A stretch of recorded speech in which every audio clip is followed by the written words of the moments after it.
We got about 2 minutes. You guys come out and work with me for a while, and we'll talk about how nice and chilly it is.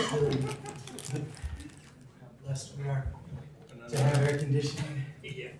How great of an idea it was for Mr. Carrier to come up with.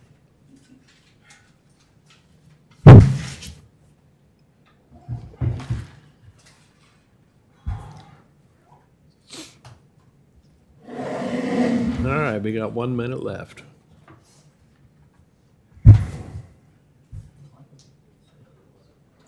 What's that?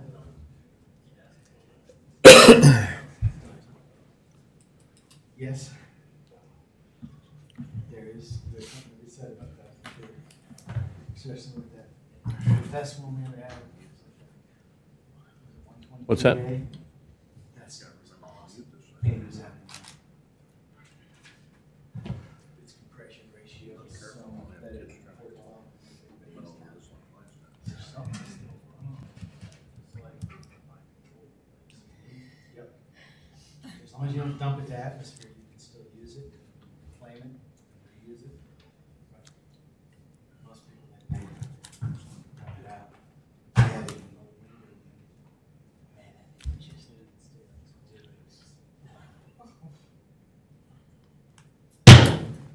We'll call to order this meeting of the Fort Scott City Commission for July 15th, 2025.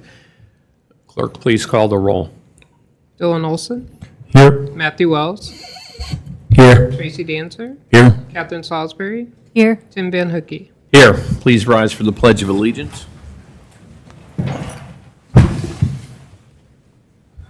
Pledge allegiance to the flag of the United States of America and to the republic for which it stands, one nation, under God, indivisible, with liberty and justice for all. Please bow your heads if you'd like. Heavenly Father, we're gathered here tonight and we're about to go about the city business on behalf of our citizens. We ask for your blessing and guidance as we make decisions tonight. We ask you be with those who need you and you look out and protect for all our city staff that are doing their operations in the name of our citizens and those who pass through our cities. Amen. Amen.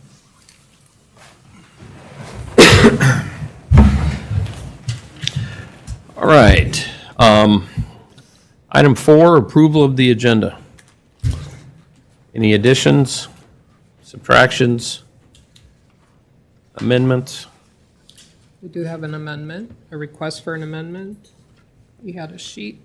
Was that the amendment request? I move that we approve the agenda as presented with the exception of an amendment request for consideration of addendum number 5, wastewater evaluation and design contract, Earl's Engineering and Inspections for $18,600.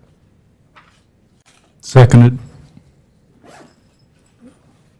Matthew Wells, Yes. Tracy Dancer, Yes. Catherine Salisbury, Yes. Tim Van Hookey, Yes. Dylan Olson. Yes.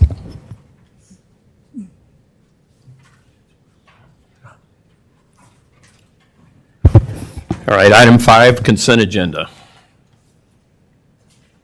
Any discussions, questions, concerns? Yeah, I was looking over the June financials report. Was it not included in the packet that was uploaded because of the size? No, it was No? just accidentally omitted. It came in a separate Email. email. Yeah, I saw that. Oh, the financials or the expense report? The financials. Financials, we do not put the checks, and the extended financial report does not go on the website. It comes to you separately. Okay. Okay. I have some questions about it, but I can ask those I can get with Brad and finance offline.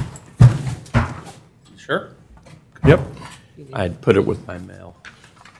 Got it? Yeah, okay. All right, with those questions, Commissioner Dancer is going to address those questions with city manager. Any other questions, concerns, on the consent agenda? Is there a motion? I move that we approve the consent agenda as presented.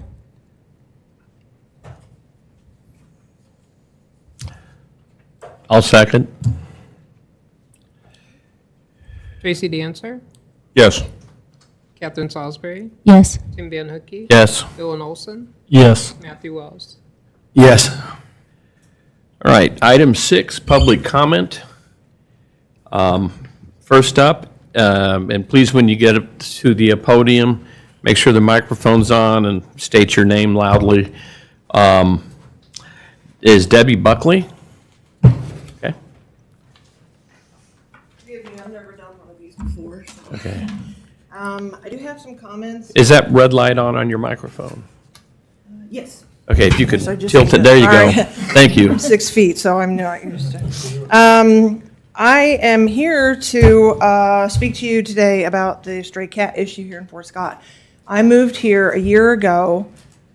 I'm completely happy that I've done that. Now, when I first got here, strays clung to me like, you know, like they needed I mean, I had to feed the kittens, and what I did was I ended up rehoming 2 of them as well as their kittens. I know of a lot of people, that are feeding the strays. And the thing with strays are, strays and ferals, if you fix them and you keep them in that area, they prevent any other strays or ferals coming around from any other area. So they protect their area, but if they're not fixed, and if they don't have at least their rabies shots, I mean, it's pointless. I mean, they're just literally producing like rabbits. Stray cats are often the result of unspayed or unneutered pets. Abandoned animals is the massive issue in this town. I used to foster. I've done work for fostering, and I've never seen it in my life. I've never seen the stray cat population like it is here. They're often the result of unspayed or unneutered pets, abandoned animals, and a lack of community resources for responsible pet ownership. And I know that's a big one. Stray cats can carry diseases that may affect both humans and other pets, again with the shots. The fleas and ticks, honestly, I don't think that's an issue that's ever going to go away. That's just something that we have to deal with forever. But one thing that I don't like is with all these stray cats, they have to fend for themselves, which means they're killing off the squirrels, they're killing off the birds, they're killing off all the other things around there that should be in that area. They're killing off the wildlife. When I moved in, had 3 or 4 squirrels and lots of birds. I haven't heard the squirrels in months. And I don't know if it's just because they moved, because I have cats myself. All have their shots, all are fixed. I've never had an animal that's not been fixed, which a lot of people don't care to do, which comes in handy with the trap and neuter program. If we can find funding, we can get somebody to help us trap the animals from their areas, get them fixed, get them their rabies shot, clip that ear, and then get them on their way. Now, I guarantee you, in a few months, if we get that done with the strays that are in there, in the next few months, you won't have a stray problem because they won't be producing anymore. Also, the thing with sanitary issues. I spoke with somebody who has a daycare, and she says the stray cats are all over there. She says the kids can't go play in the dirt because there's feces and urine everywhere. If for nothing else, it should be done for our children. Our children always come first. In conclusion, the stray cat issue in Fort Scott is a complex problem that requires our collective effort. By implementing humane solutions, educating our community, and supporting local shelters or habitat, we can create a safer, healthier environment. We look forward to your support in making Fort Scott a more humane and caring community for all its residents, both two-legged and four-legged. Okay, thank you. Yeah, I mean, I know there is a feral cat problem. Not necessarily feral. Well, These animals are acclimated to humans. They are. And they get fed and watered, they don't get fixed, and then they just keep producing. But we've got, there was an organization here in town, and I knew some business owners that were actually trapping them and sending them off and having them neutered, and then their ear clipped and returned again. Mr. Mayor, if I may? Sure. Okay. Have you contacted, I'd urge you to reach out to Fort Scott Paws and Claws, all right? We used to run a shelter here, and we worked with Paw Prints on the Heartland down in Pittsburgh. Honestly, and sir, when SEK I first Animal moved here and I Advocates. had this issue, I called everybody. Everybody, Fort anybody I Scott could Paws get a and number Claws to, will pay for spay and neuter. Paws and Claws. Fort Scott Paws and Claws. Okay. So if we can get with them Yep. and get a good program, I'll help trap. Yeah, I don't yeah. have a problem with that because I have experience doing The that. biggest, hurdle we had to clear was, Getting people to do it. yeah, because. I volunteer. I have no problem doing that. Yeah, Because and I we- have dealt with We used to feral have and traps, strays. we'd lend them out, we'd never get them back. Same thing with crates and cages, and Yeah. same thing, You can probably fix that with a sign-out sheet and some ID. we, You got their ID, they're not gonna be, not return stuff, so. yeah. This But is yeah, the issue, if- this is really needs to. Please reach out to Fort Scott Paws and Claws on Facebook. Okay, do they also handle the rabies shots? We work with local vets. We had a vet here who used to do our spays and neuters. Would also do vaccine clinics, right, out at the fort. So yes, on a case-by-case basis for strays, for feral cats, especially the feral cat colonies here. That was something we tried to get ahead of for 20 years. We finally had to shut down the shelter because we just couldn't And make any that's headway. sad. That's Yep. sad because not only the animals are suffering, but we're suffering as well, especially children. Yep. So I will please- reach out to Paws and Claws, Yep. but I hope something is, I put a thing up on Facebook, but I don't want to just be talked about here and then me go talk to Paws or Claw and then nothing happen. Yeah. So, how do I know to check back on that and see how that's Well, going? if you could get in touch with Paws and Claws and you Paws don't and feel Claws. They would know the whole that, thing? then you're more than welcome to come back in here again and say, hey, or you can let the city manager know, this is what Paws and Claws told me. Gotcha, And, okay. and one of our commissioners has worked with that organization a lot, so he knows what he's talking about.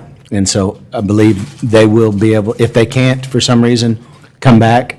But they've been very good in the past of getting a mobile unit here even at times to help drive around and do everything that they can, so. Yeah, the foster area, people that I've worked with over the years have been phenomenal. I mean, they work overtime, they work really hard to take care of those animals. And that's why I hope we can do something to give them a little relief. Yes, ma'am. They're overwhelmed. They're overwhelmed. They're turning cats away, which means they're staying out in the wild and they're getting hit. They're getting picked off by predators or starving to death. So, I just, all around, this is a problem that we really need to. Yeah, but if we can, like you said, if we can get the spayed and neutered thing moving forward, Yeah, if you- within a generation, it'll take care of itself. My pen just broke. Yeah, the That's a sign. trap I don't and know what it neuter is. part is, we can assist with the neuter part. Okay. It's the trapping and releasing. There's people who will call us and say, hey, there's stray cats here. You need to come round them up, Yeah.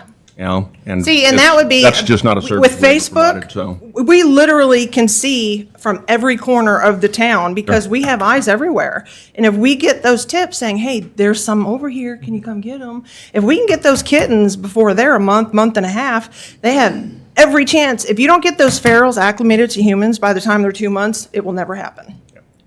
They will stay feral, and you either have to bring them to farms and farm them out, or you have to euthanize them. Yeah. And that's not their fault.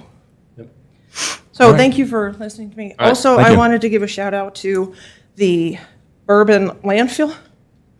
I had to put my dog down today. So they were really sweet, and they got a place for her. And I don't think they get enough credit for what they do. They went above and beyond, so I just thought they deserve credit. Thank you. We're sorry for your loss, and thank you for coming in. Yeah. Boy, in dog years, that would be. 100. Ancient, yeah. And how old are you? Bob, how old is that?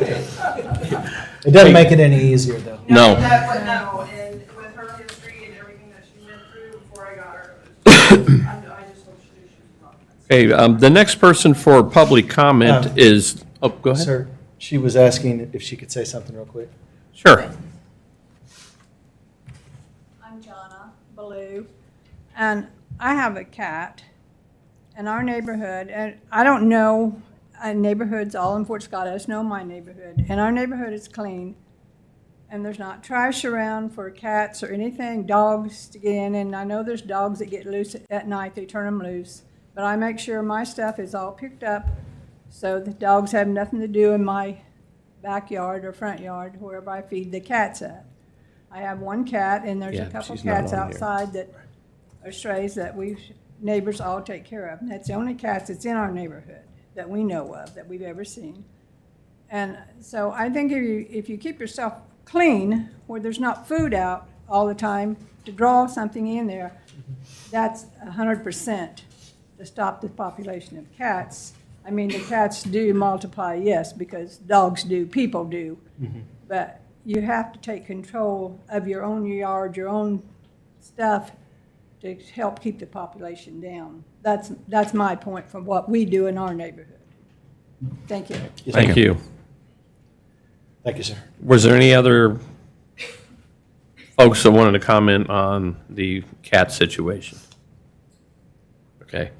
Our next public commenter is Louis Nyheiser, but Louis, I've got you actually on the agenda. That's what I was gonna say. Yeah, so. I've never been, so I didn't know. Oh, not a worry at all, and so you'll absolutely get an opportunity to speak when we reach that agenda item. And then my apologies, myself and another commissioner has tried to read the name of the third person that signed up on here. That is you. Yeah. Now that you told me it's you. Yeah. You've got like a doctor's I have a doctor's signature. handwriting. Yeah. I just wanted to bring to your attention, as you're considering the IT support, the League of Municipalities, which we pay dues to, has our internet presence showing Fisher, Rule, and O'Hara as our county commissioners, and I didn't even go so far to see if any of your names were on there. But whoever is the liaison with them would probably be able to take care of that if we would just instruct them who they should be. But I don't know if our current website has been updated with, it looks pretty good, I think. Our current website's good. Yeah. Yes. But we just need to be conscious, and I tried to remind the county last night, we need to be conscious that even though it may not be a big deal, it just makes us look stupid that we're not current. And I don't know if Stronghold or whoever you all choose to do your IT has that as a line item, but I believe it should be to keep our internet presence current. Thank you. Thank you, Michael. Thank you. Okay, next up, item 7, appearances. Justin Miles for a mini golf proposal.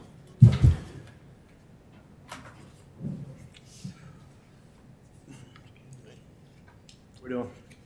I'm sorry, your name's not on there. You can. My name's Justin Miles, and here with me is Josh Jones. He's going to be my partner on this project. We appreciate you guys giving us the opportunity to come out and talk about this project we're working on and how we hope the city can help. Maybe a little unconventional, but I believe you guys have some older information. I wonder if I could pass out some updated copies of everything with graphics and everything.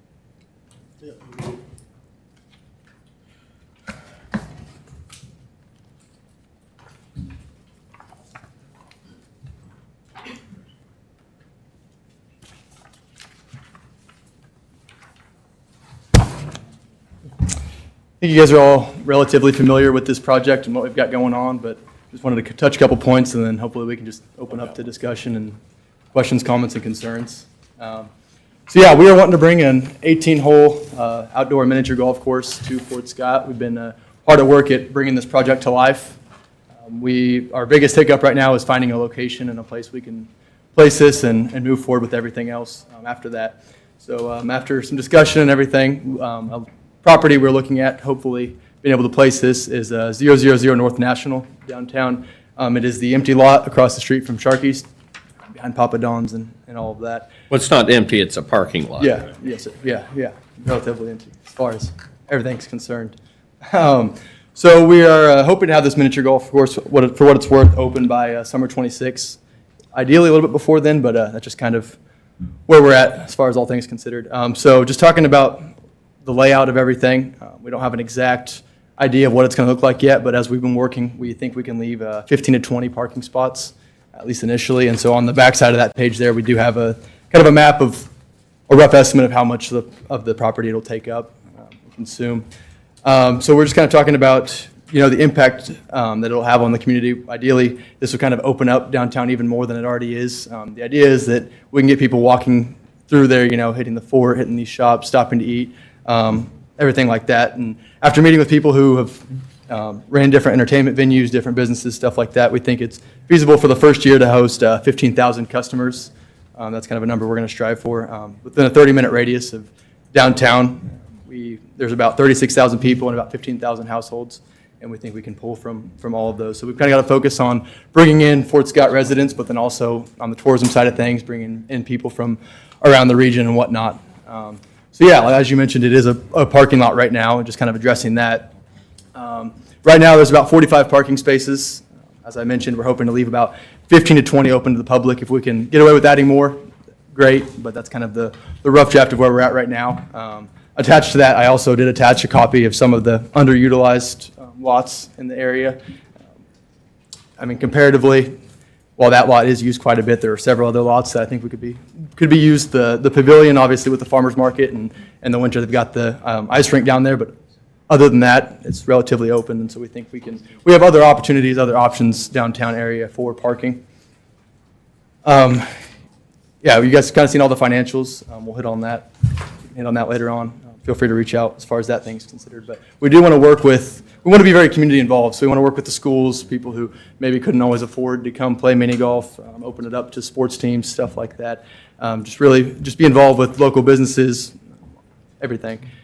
So we're kind of just asking that you guys consider maybe a symbolic lease. We're not proposing a specific length, kind of leave that up to you guys. But the idea would be that it would be the, tenure of the golf course, as long as it's open, and if it's closed, we forfeit it back to the city unless anything else is communicated. Something we had mentioned was like for example, a 20-year lease, $1 a year.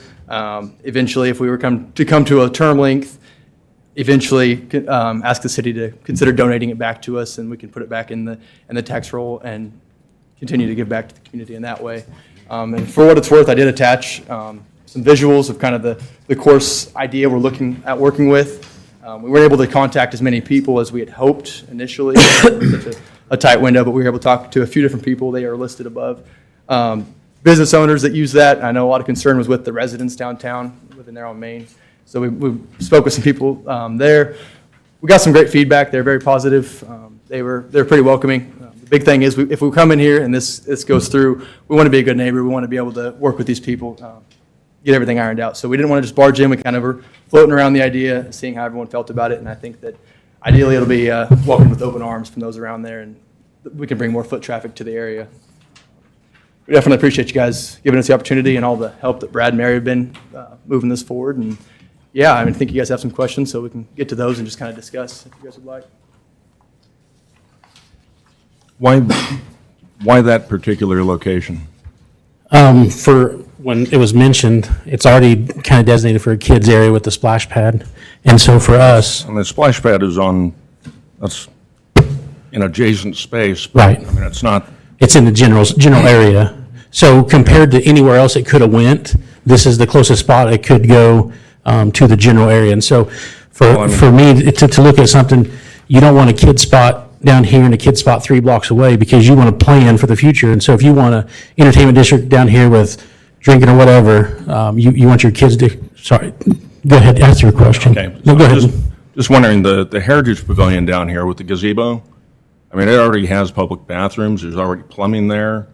I'm guessing you're probably going to put in a water feature of some sort for the mini golf. So down at the other area, there's a public bathroom and parking and already water features down here with the splash pad as well. So Yeah, we but- kind of want to keep that generalized But because the there splash isn't, pad isn't contiguous to this space. I mean, that, well, I mean, relatively it is. Well, that one across the street where the, by Hometown Pub where the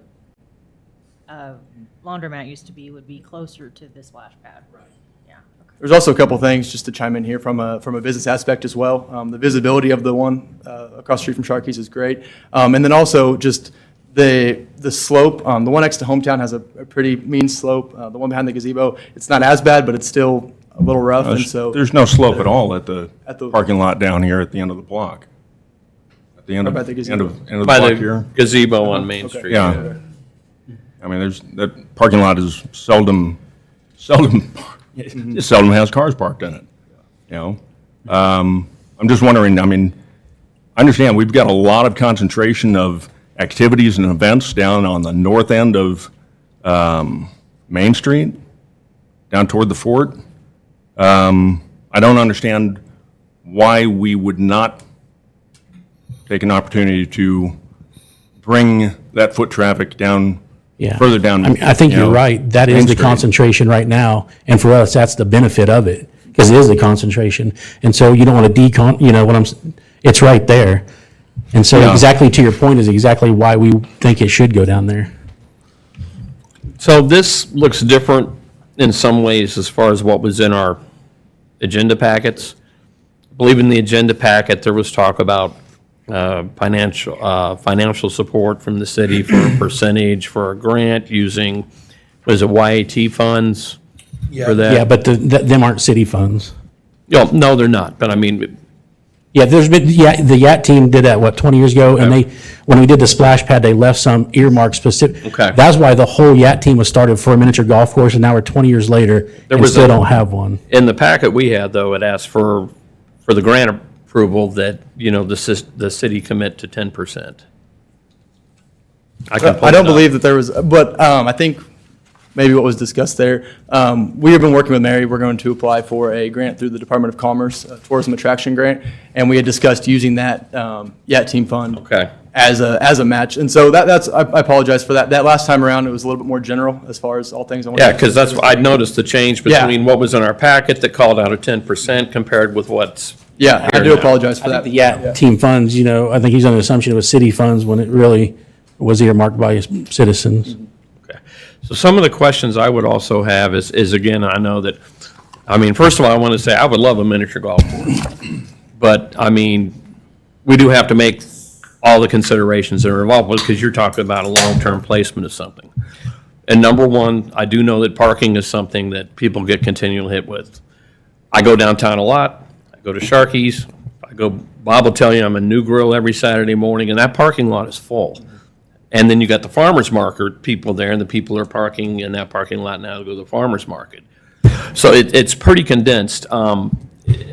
I would really like Yeah, to but look at I would say there could be an adjustment there because there's a freshly concreted parking lot Yeah, this is just north brand of new. that. And I will say that but that keep on, parking a lot of lot, those folks are elderly that are I will, walking from I places. will say this, Tim, that parking lot is no tourists, no foot traffic. It's all local people, and we reached out to a lot of those local people, and they're all fine with it. And see, that's why I would like, and I did talk about this with the city manager today. A couple of things that are a concern is, number one, it's in the historic district. Yeah. So I think this is going to have to go to design review board if you're going to put a or mini golf Historic course downtown. Preservation Resource Commission. Historic preservation. Number two, just to make sure on the business owners, I would like to actually have, and like I said, I'm telling both of you guys, looking in the eye and telling you, I'm for a miniature golf course in town, absolutely, to have the kids do something. But I would like to actually have a public hearing on it as a subject item too, and at least make it open to people, say, hey, the city's looking at leasing city property to this venture, so we're as transparent as possible. I do know there are a few people that live around where this mini golf would be. How would that impact them as far as noise goes? And not just come in on a proposal that, I would love, but without considering the community and the other business owners. Have any of those people you reach out to yet had any negative things to say about it? Well, to be honest with you, I got the packet on Friday, was when we got the packet. Oh, did you have a packet? I mean, the one before that, the packet we gave before that. Yeah, I had that. Did you happen to reach out to any of the people? I didn't have an opportunity. I Okay. was in I was just- Seattle all week. We reached out to a few of them. Okay. And all of them are thrilled. Sharky's, which is one of the biggest people parking over there, is absolutely thrilled. The Freemans, the Strylers, talked to some people at Dill, Banwart, Bolton that are. Well, it would be great then if we had a public hearing and they came in here and told us how thrilled they were. Yeah, if you don't want to, yeah, I mean, I'm not saying you're not telling the truth, but I mean, we no, have I'm to just make a saying, decision. yeah, and I've been in your spot in a public hearing for something like that, when you can reach out to them, is just as easy, I would think, than a public hearing. I mean, there's been precedents of city leased out properties, and so that's what I'm saying, we didn't expect a public hearing, and that's why we asked before if you had any questions, because we would have scheduled a public hearing before it, had all this talked about. But I really thought you would reach out to some of those people beforehand, Well, I because got there's this just a on- hint. Got this on Friday. No, I meant before, when you knew we were talking about it. Well, we didn't know how far down the road it was. It was mentioned to me. So Josh, It was an idea. let's say this can't be put downtown. Yep. What is wrong with the golf course? Like Pittsburgh does?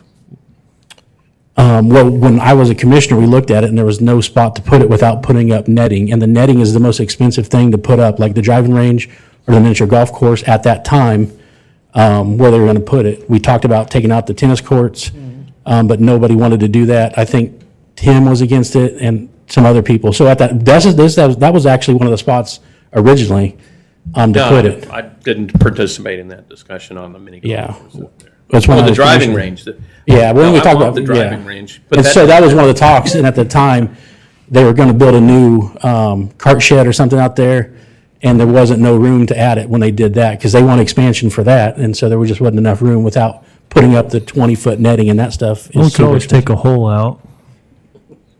Make it 17 holes. Yeah. I'm kidding. I mean, I like the idea of having it downtown. I like the idea of the foot traffic.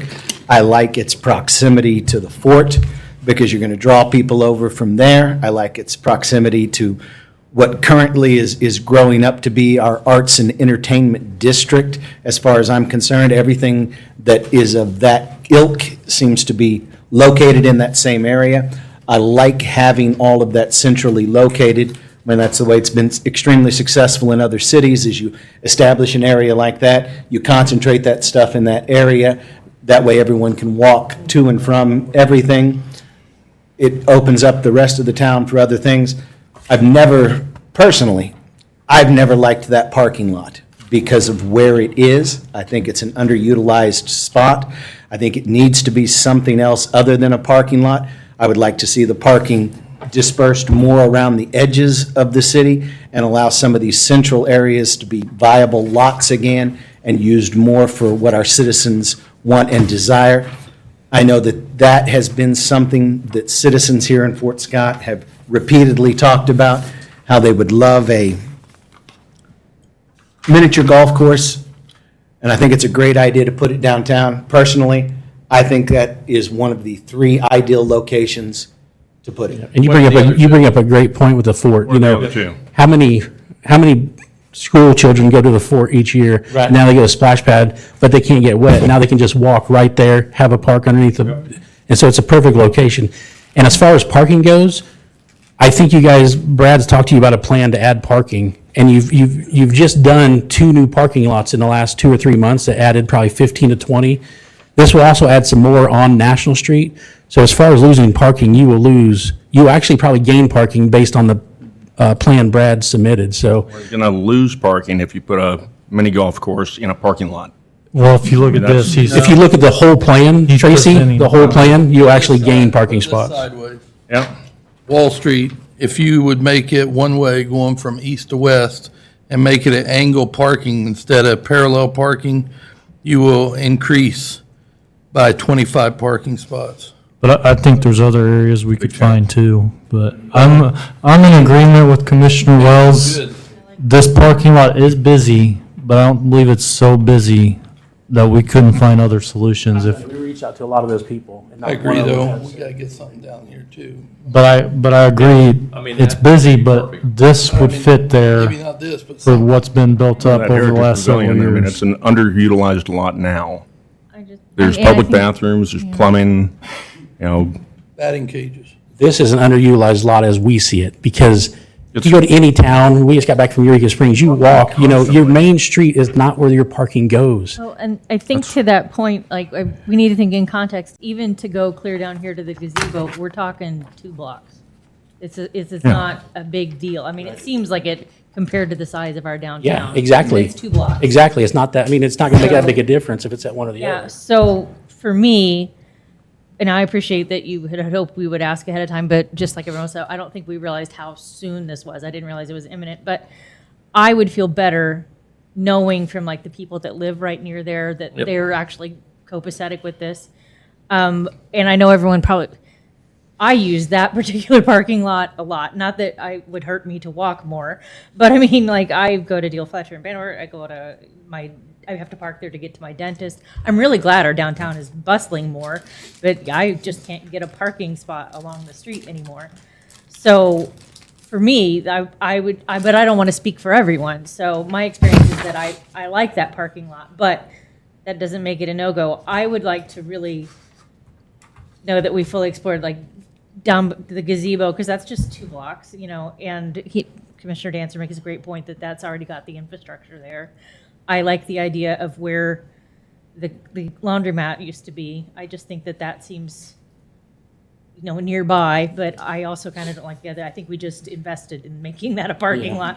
So, but I basically, I really want it. I'm just not absolutely convinced that your number 1 spot is the best spot for it. I'd like to be convinced, but I'd certainly like for you to look at a couple other places. Can we kind of go back and forth on a few of the other lots? Like, let's say downtown, you said it's just 2 blocks away.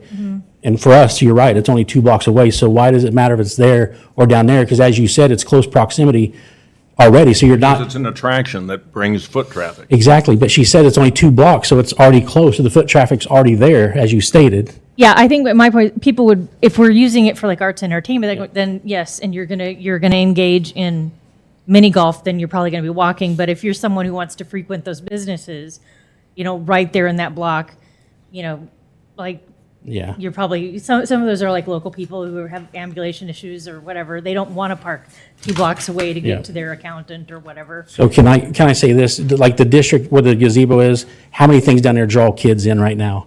Crooners, Tracy's Restaurant. Well, they have live music down there. Right, and how many kids are usually down there for live music? Over here, you have Brick Street that has a lot of kids, you have the Splash Pad, you have even the farmer's market, a lot of kids, so you already have kids there. So I don't know why you'd want to separate the kids. Why would you want to isolate the kids? Well, I can only tell you from someone who has 4 young kids, I would rather take my kids to Splash Pad than go putt-putt, and if New Grill's open, take them across the road. That's no offense to your wife's business, but That's just not about my wife's business. It's But if about they the put other putt-putt businesses down by the on- gazebo- That are not on that end of Main Street. well, if you put it the gazebo one, now you got people competing with parking with your Main Street businesses.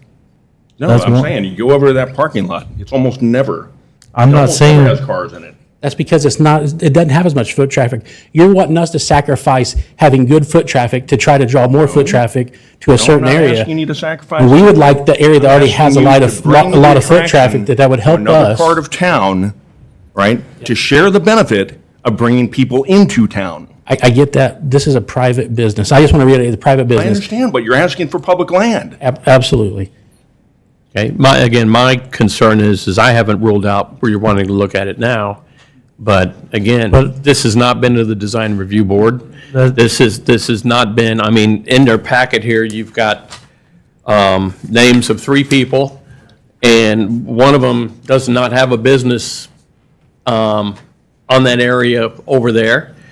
And like I said, it's our job to do our due diligence. I'm not saying I won't support it, but I mean, to me, we got the packet on Friday, as I said, and I know that being in a historic district, it's going to have to go to the design review board for Right, approval. we couldn't take it there before we had the property, so we were hoping to secure it first, then take the design review board and not go through that hassle, because this is the number one, in the line of things, this is the number one thing. Well, to me, and the other thing is we were made aware of it, you know, not to this level of detail, but we were made aware of it. But I think with the other businesses that are there, the people that use the parking spaces, that I would feel most comfortable on making that decision. That would be, if it was a yes vote, that we've covered all bases, everybody's good with it. You're good if you, public hearing and everyone, majority is good for it, you're good for a yes vote? Unless something else comes up. I mean, I got to trust the city manager too, as far as where parking goes. But a big concern that I have, you guys, is I am downtown a lot. I am in all the businesses down there, and I rarely go by there where that Sharky's parking lot on a weekend, when a lot of these kids would use it, is not full. When breakfast time even, with the market there, it's packed. So if we have solutions for that, but again, to Commissioner Dancer's point, yeah, we like to work with people, and this is city property we're talking about, trying to do the right thing, help someone start a business, grow attractions to the city. But having had got this in the advisement tonight, I would propose that I don't think you have to have our approval to go to the design review board and say, this is in front of the city commissioner, but they are kind of following the right path and saying, they want to know what you guys think about it, does it meet standards? And then, Well, they need a location. Yeah, well, they need to know where to, won't the. that's the location. Design Review Board may weigh in to on know the where- location as well. Yeah. Unless you go with two or three or whatever. Well, I mean, you could tell them the location that's being considered is here. Nothing against that, but that is the absolute wrong way to go. It really needs to go here first on a location before the design review board. Otherwise, you're just going to something on a what if. I don't, I They're think we're gonna- going they- to resolve they- this tonight, Josh. No, that's not what I'm saying. I'm saying, I'd like, before design review board, you guys make a decision. The design review board don't need to weigh in on a location. They need to weigh in on, does it going fit? there. Yeah. So if he goes to the design review board and they say, well, that parking lot's not good, the gazebo is good, you're right back at square one where he comes back here and I'm gonna say it should be across from Sharky's and you're gonna say it should be at the gazebo. Bottom line, though, it is a change or an addition to the historic district. I can't count the number of times we had a Rotary lunchtime meeting at Papa Don's. That was 2 years or more. And I'd pull in there to get things set up before lunchtime. And half the time I couldn't find a parking place in that parking lot. And there wasn't any parking available on Main. Right? So to say that the parking lot is underutilized or unutilized or not busy is. I'm not saying it's underutilized, I'm saying it's utilized, I'm but I saying believe us people as a here tonight city. have said it is underutilized. For its intended purpose. There used to be a building The there impact that is- attracted people, and now impact it's is a minimal. parking lot. So my statement, I will stand on, that it is an underutilized property for its intended use. It was not intended to be a parking lot. It was intended to be a commercial property that brought taxes and people to the downtown area. A parking lot is an open space where people can park their cars. That area, I would like and have always wanted to see as something other than a parking lot. What used to be there? A building. There were 3 buildings there. How long ago?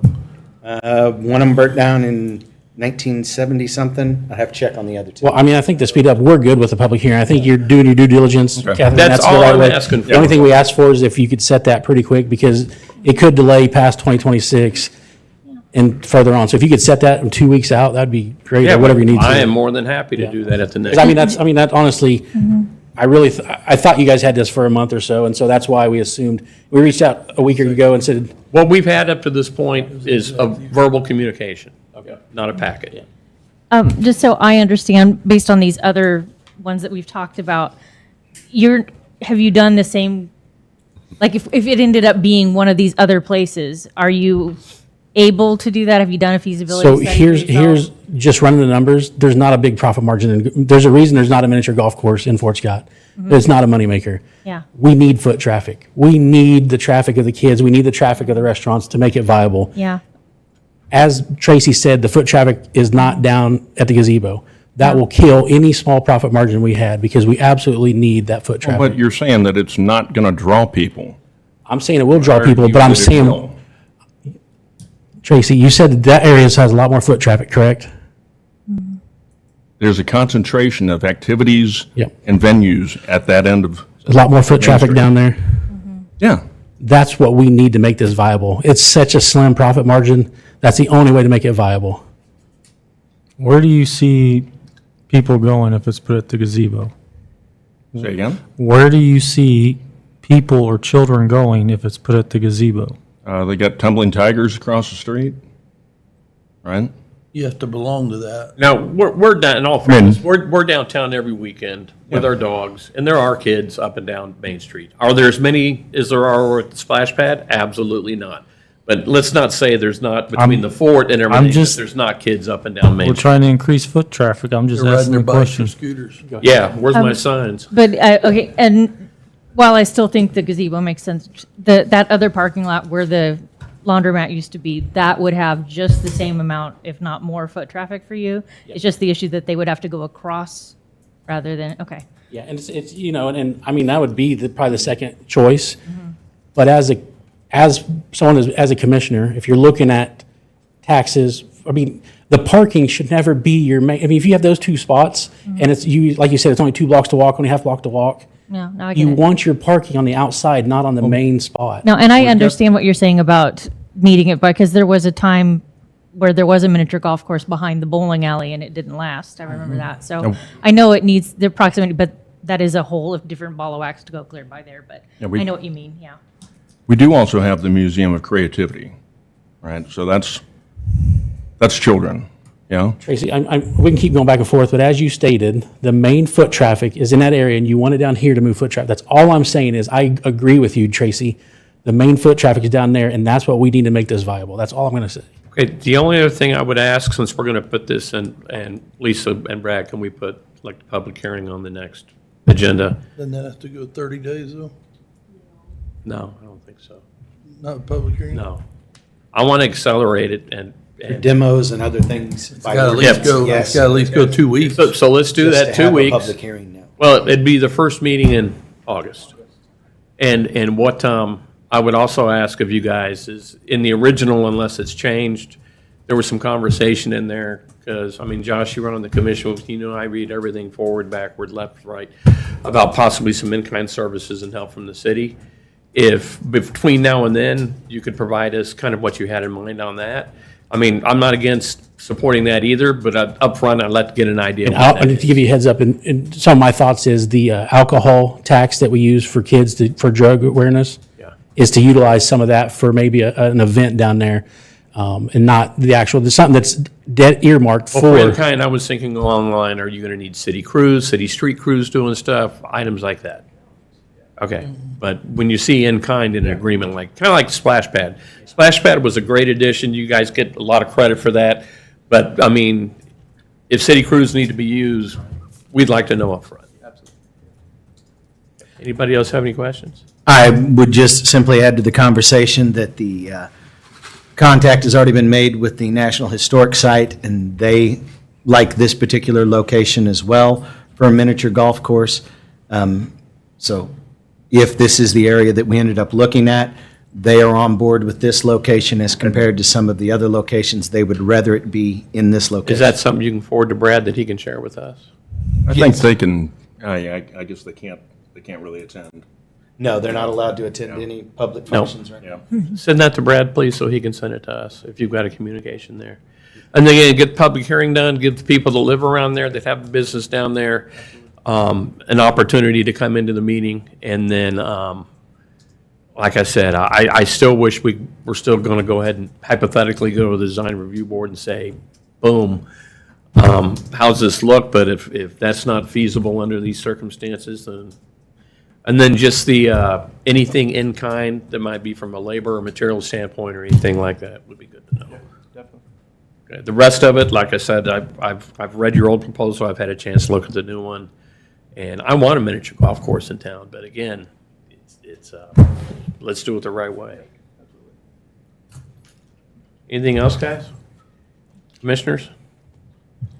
Not necessarily related to them, but this proposal, Brad, what would be the time frame to be able to do that if we chose to? What's that? I just don't, I mean. Time frame? Yeah, I mean, like, I don't know what kind of.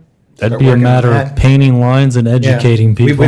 We've talked about this particular parking thing for 3 years now, I believe. Making Okay, I Wall just Street wondered- one Sorry, way, thank Appreciate you guys, thank you. and then Second you. Street would be one way as well, so. First Street, just first. Just first and Wallen Wall? first. Okay. Originally, we had talked about Third Street, Second Street, First Street, and Wall Street all being one-way roads. Okay, I just wasn't sure if there was any, more to it that had to happen other than line painting, basically. Signs. I Signs, think we yeah. probably better get signs. The biggest curve would be local re-education of Wall Oh, Street. well, we still go the wrong way down Main Street, and that's been that way since like 78. Watch them every day. All right, Watch them every day. are we ready to move on? Item number 8, unfinished business, Cape Seal payment discussion. Mr. City Manager. Okay, so Mr. Bettis did not plan to come. I want to make sure I know they came and talked to us before. I wanted to make sure everybody had another copy of this to figure out what we are going to do to get this behind us. Mr. Bettis, Mark Bettis sent us this resolution of the Cape Seal or Chip Seal project. He has two options. One option was to apply another fog seal to the entire project and then cut some of the price down to $261,000, about $262,000. Or option 2 will deduct $45,000 from the application for the total due of $263,000, and that's without another fog seal. I will say, I'm not a believer that another application of fog seal is going to do anything for us. It's already sealed as best as it's going to seal. It may look nice, especially if we add lines to it, but other than that, I don't think fog seal is going to protect it anymore. It may make it look nice. We can paint lines on it. But as you can tell, the price isn't much difference either, so. Well, If you go by protection, I don't feel it's gonna work, but it's only a couple $1,000s more, you might as well let them do it. Commissioner Wells, if you bear with me just 1 second. okay. You're on the hot seat, you're the city manager. What would be your recommendation to the city commission? From what I say is leave it the way it is and pay it and go. And then put it on our 5-year plan, 5, 6, 7-year plan to mill and overlay it. That's the best way you're gonna do it. That's about the only way you're gonna make it better. They're not willing to do that. You're gonna end up in court with them. So, Get him. No, I mean, Brad and I think, other than option 1, they're going to expect us to pay the total amount after the fog seal, which was not the agreement that we had when talking with Bettis Asphalt on the day that they were here. On the day that they were here, they proposed 3 solutions to us, not any of oh, I'm those. sorry, I misread Yes, sir. that. I'm sorry. No problem. You're right. None of the solutions that we talked about that day are the ones that have been presented to us. So while we all talked through 3 possible solutions to this that day, what we have been presented with is not. What were the solutions? The first solution was that they would give us an extended warranty on the project and fog seal it again. Because the main issue that we have with this project, which they are fully aware of and they fully admit to, is that there is more dust than allowable according to the KDOT specs that they were supposed to do the job by. So they fully admit that they did not do the project according to the specs and the specifications that were laid out. They're on site, and he wasn't really an engineer, but he's been doing this a long time. He felt fairly confident that the chip seal that we got was going to hold up for at least another year. But like I said, option A was the extended warranty and to refog seal everything. Option 2 was the discount and to fog seal everything. Option 3 was to actually cape seal the road the way that they we would have anticipated that they would have done the job. Now, what they are claiming, of Plus their course. cost. Yes, plus their costs to do the actual cape that should have been done. What was given to them in the project documents, even though it says Cape Seal, were the specifications for a KDOT chip seal. And so what we got was a chip seal. It's just not done according to the proper And specifications. it's got bigger rocks. And it's got bigger rocks and They're too much within, dust. they're within specs, but they're bigger. And we gave them the specifications? Yeah, Oh, we Well, gave it's them, KDOT spec. yeah, the contract says KDOT specifications, so they are fully aware that according to those specs, there are stones within the chip seal that are too large. There are half-inch and three-quarter-inch stone in there. They are fully aware that they were only allowed at a maximum 2-point-something% of dust, and that according to their own test, they were on the high side of 3 to 4%. On our test, it was 8%, which again is outside. So the Cape seal was not done according to specifications. If they had presented us one of the three options that we talked about, and this is just me speaking as one commissioner, I would be happy to move forward with one of those three options that we talked about. The two that they're presenting us, I do not believe are acceptable. They want to give us a discount, it should be more than the discount that they are offering us, because we have more of a failure rate on the Cape seal than 85%. So you would be okay with option 2 if the discount was higher, but what if we also go after a warranty like he told us he would? Because they didn't write that. No, there's nothing in here about. He the told all extended of us warranty. that. What, that's what, sorry. My question is, what good does a warranty do us? What, if we cash in on the warranty at this point? Because we already say it's not okay. I want to understand, like, what does what? Pretty what do much we get out of the guarantees they're gonna more than likely have to replace their own failure again. Yeah. But they already don't want to do that. No, they don't. If it gets worse, right now they're saying they're saying the CO is good. It's them Reminding me guaranteeing, of a scene from Tommy Boy Yeah. and the guarantee on a box. them guaranteeing that the Actually, current, it's on a stake, and you don't want to hear the rest of it. it's them guaranteeing that the current state of it will last They before their say, warranty will Yes. expire. they say that it won't get any worse than it is now. And in exchange for that, we're saying, okay, we'll pay you. Yeah. I have a hard time believing it's not going to get worse, because I continue to see it fail more and more and more.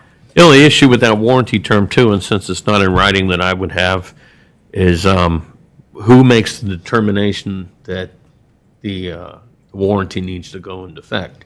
Do we call them and say, hey, we need to enact a warranty here on this work, and they show up and they go, oh, no, not in our opinion. It's still within the, you don't need the warranty. So now you've got a back and forth between the city and the contractor saying, well, no, we enforce the warranty. No, you enforce the warranty. Yeah, I would say at that point, our city manager would probably enlist the help of our city engineer or one of his components within the engineering firm that we contract with, to be able to look at the road and say, nope, this is a continued failure of this surface.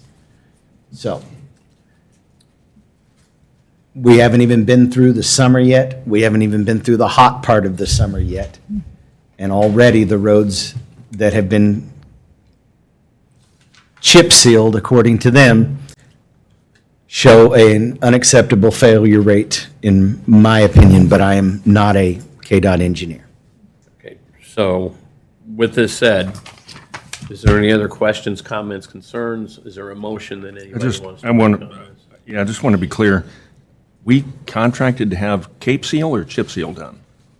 The project said Cape 2024 Yeah. Cape Seal program, but the specifications were for chip and seal according to KDOT specifications. Yeah. So a chip seal would be a coarse texture and a Cape Seal would be smooth? Yes. Yes, it'd almost be like what they did on Horton in a way. It's kind of Right. smoothing the road. and That's sealing Cape it. Seal? Yep. Okay. Yeah. The first set of roads that we had done by a different company we're a lot closer to a Cape seal. That top coat, which on this document calls for a fog seal, should have been a slurry of either small emulsion with a really small aggregate or a very coarse sand, one of the two, as the final top coat. And then that gives you more of an asphalt surface, because the point of the Cape Seal project to begin with was to get the PCI index on our roads up to make them more drivable. And because we did not get a Cape Seal, those roads fail their PCI index increase, so we saw no valuable return for the product that we got. As far as I'm concerned, expending taxpayer money, the goal was to make those roads smoother and nicer to drive on. And as anybody who drives them right now will tell you, the road noise is increased, the wear on the tires is increased, Oh, yeah. the streaking. I've got a whole list of things within the KDOT manual that we have on the roads that KDOT would say, no, this is not acceptable. So, Jason, I saw you come in. You're here, right? There you are. You got to quit hiding back there. So we've got Commissioner Wells' assessment. We've got city manager's recommendation. Roads are just, what they did is a complete failure, in your professional opinion? I think that the seal is what's failing. I agree that the chip seal itself is holding together. Will it exceed their warranty? I don't know. Maybe. They wouldn't offer it if they didn't think it would. So, How but, enforceable is that warranty if it comes into play? well, as long as they. Granted, we don't have it in sign writing right right. now, but Yeah, if it's in writing, then it's enforceable.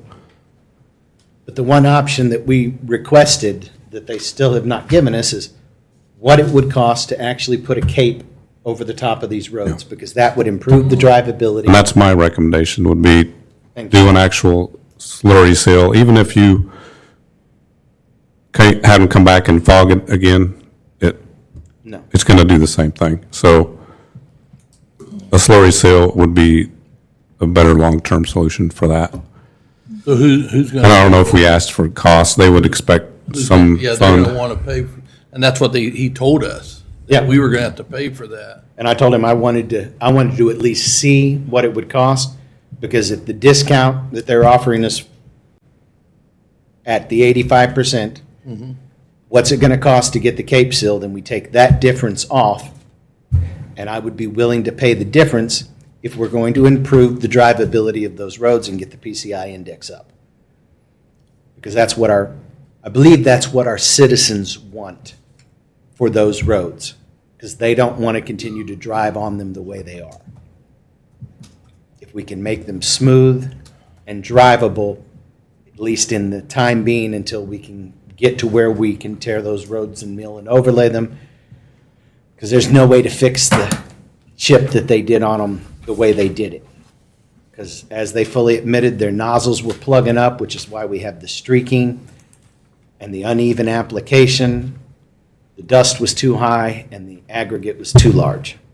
So we need to ask them to give us a quote for what it'd be to do the actual slurry Slurry thing. seal, And slurry then- seal And option. if the. Not a fog discount is coat. clogged- if a the- slurry. Yeah, not fog, but and a if slurry the seal. Discount would Yeah. apply to that, right? Okay. Yes. All right. But it, I mean, and haven't we asked for that already? For a they quote? Yeah. said that that was one of the options that they were going to present us with This is not. when we were there that day. Like I said, the three options that we talked about, we did not get presented. Can we get a quote by the next meeting? Yeah, I'm sure we can, yeah. And can we confirm that the discount that they've offered us will be taken off of what the total cost would be, so we know what the city's percentage would be to have the slurry sealed down? Yeah, because they've already given the discount dollars, what that is, so. So then, with that said, it seems like we're in agreement on the slurry seal. So then I would move to table this until the first meeting in August with the direction that the city manager and city engineer will get the quote for the slurry seal, the information on the warranty, or what the difference would be between what they offered us back plus the cost of doing the slurry seal would be my motion. I'll second that. I would say if they're not willing to slurry seal the roads, I don't believe enough to deduct it off this for me to support a payment to them. We don't know what that figure is yet, though. Well, they've offered 45,000 Yeah. as option two. I'm just no. saying that's not enough for me to support a payment to them. Yeah, that makes sense. Well, you As better is. give him a number then of how much you're expecting, because we shouldn't go back and forth ping pong on, we'll give you That's why I'm 45. bringing we'll it give- up now. Yeah, So, okay. You got a number in mind? I'd say 150,000. No more, no less. So 50%. Yep. So yeah, you're basically countering their discount, and it's a negotiation at that Well- point, right? Pretty much what I think it's gonna be, Right. so. Tell them their tariff will be 45%. This predates me, so for education purposes, could someone explain to me how we went from, I know that there's a terminology, incorrect, that we titled it a Cape Seal project, and then we ended up with chip seal. So I guess I'm just trying to understand, was this that we honestly thought we were doing Cape Seal? And we just how did we accidentally give the wrong specs? How did that It's the happen? same specs that we gave the contractor. That used the wrong. 2 years before. used the wrong. About So four- prior commission started, what is this program? And the first project was 6th Street. You can see the current state of it if you go down here to 6th Street gas station and start going west. It's holding up, but you can start feeling the ripples in the road again. Same with Broadway. It's not as bad as it was when they did it, but you get 2-3 more years and that road's gonna be right back where it was. And that was all that was anticipated. Yep, so So- the whole purpose was to improve the driving surface, but knowing it wasn't gonna be a permanent fix. Right. Okay.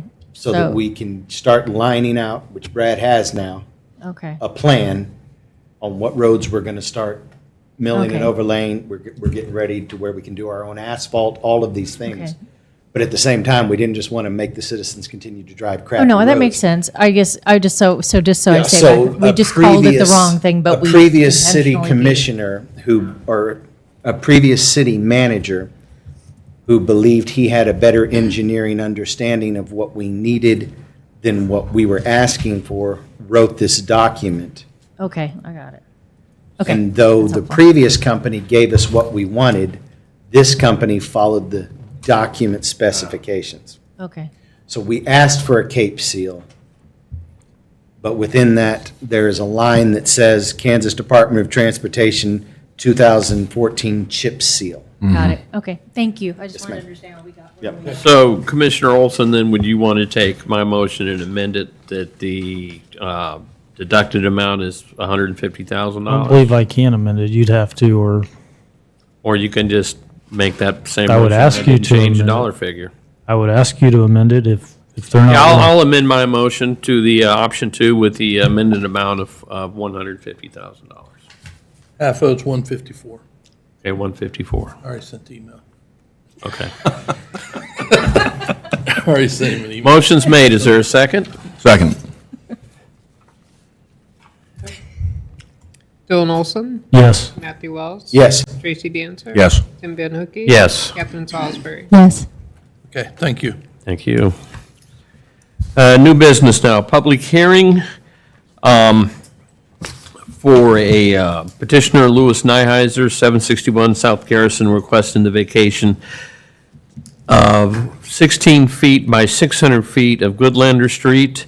I was not able to attend on June 3rd. Is there a motion to open the public hearing? A motion that we open the public hearing for the vacation of 16 feet by 600 feet. And it says of Goodlander Street, but we need some clarification. It's not Goodlander Street. And that was one of my points last time, is that the documents are not correct. Second. Where are we at? Catherine Salisbury. Yes. Tim Van Hookey. Yes. Dylan Olson. Yes. Matthew Wells. Yes. Tracy Dancer. Yes. Welcome, Mr. Nyheiser. Sorry I wasn't here last time, miscommunications. I purchased this property. The county courthouse was gonna send you copies, I don't know whether you got them or not. We have a copy of something that was given to us this evening. Okay. My wife and I are looking to retire here. Her family's from here. Tom Niswanger, Tom Knight, you probably know from the radio station. Debbie Niswanger is a para at the school. Toby was on the police station, police force here for years. And we want to build our retirement home here, but my wife wants to build it in the middle of the alley.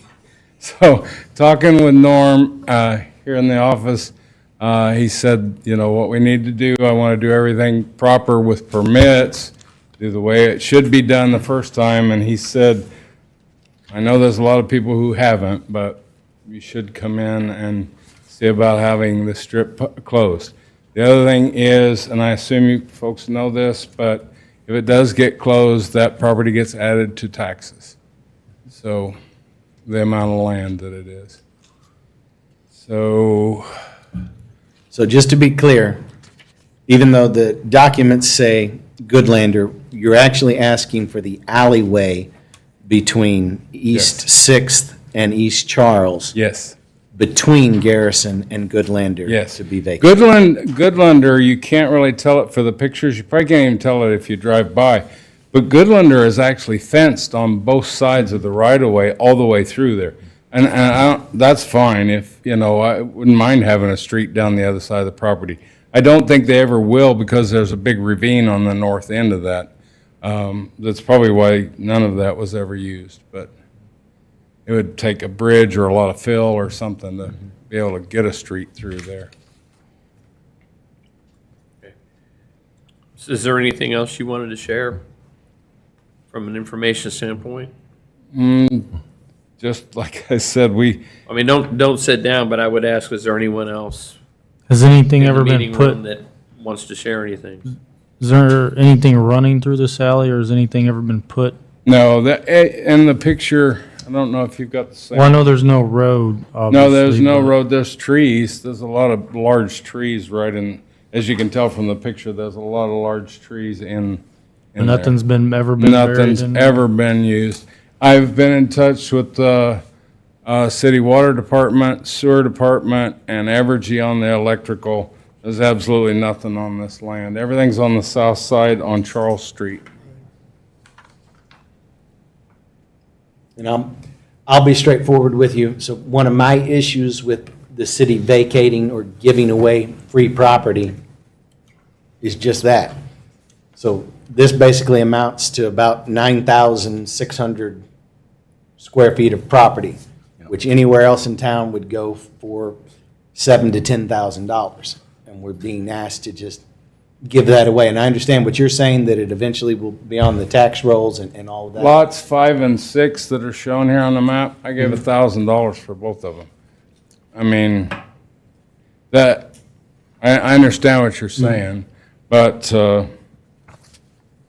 mean, no, my last place that I lived, I kind of was in the same situation. They abandoned it to half to one neighbor and half the other. But, I mean, if it was going to be developed, and I'm certainly willing to pay taxes, plus the taxes on a new 3-bedroom, 2-bath house and a garage and driveway and all the upgrades that are going to be made. I mean, No, and I completely understand. I'm just telling you where I've come from. understand. I've been against vacating or giving away properties since I got on the commission, and that will just be my stance. As a city, I'm not comfortable giving away free land, ever, for any reason at all.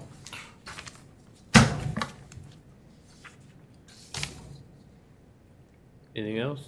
Yeah, I was just wondering, the Lot 4. Lot 4 and 6 are mine also. Lot 4 and 6 are yours? The whole thing, yeah. The whole block, basically. Yeah. Is his, both sides. And There's that, no I guess, I utilities mean, running Lot through 4 there. just None. on Bourbon County GIS says owner's name is Linda Clements. yep, I bought 4 and 6 off of Linda. It can take them a while to update that. Okay. GIS takes a long time, unfortunately. Okay. Yeah, when I bought this property, I was all one piece except for lot 6 and 4s, and then I bought lot 6 and 4 off of Linda. That's the two lots that I gave $1,000 for. Okay. And I, hope, that adding the home, and if any of you've driven by this property, I think you've certainly seen a change in the way it looks, and, it'll be our retirement home. And a retired man spends more time on a lawn more than anything else, I guess. And we certainly will continue to clean up the tree lines and other things. It's just, I want to get processes going for permits for the house and digging the sewer lines and water lines and that kind of thing. So My Bob- only concern is the precedent it sets for Yeah, this same. commission, our next, because you can look across Well, the street to the north, and you got the same thing, and why shouldn't they get the same thing he's gonna get? So Bob, clarify for me, if we were to sell this, it would have to be a public sale, and how would that proceed? I don't think you can sell it, can you? Just Yeah, I'm a- not sure you can sell it, but if you just close the alley and he owns the land on both sides, it's his. Well, why could we not sell it? Well, it's like, do you want to sell National Avenue? I mean, it's a public street.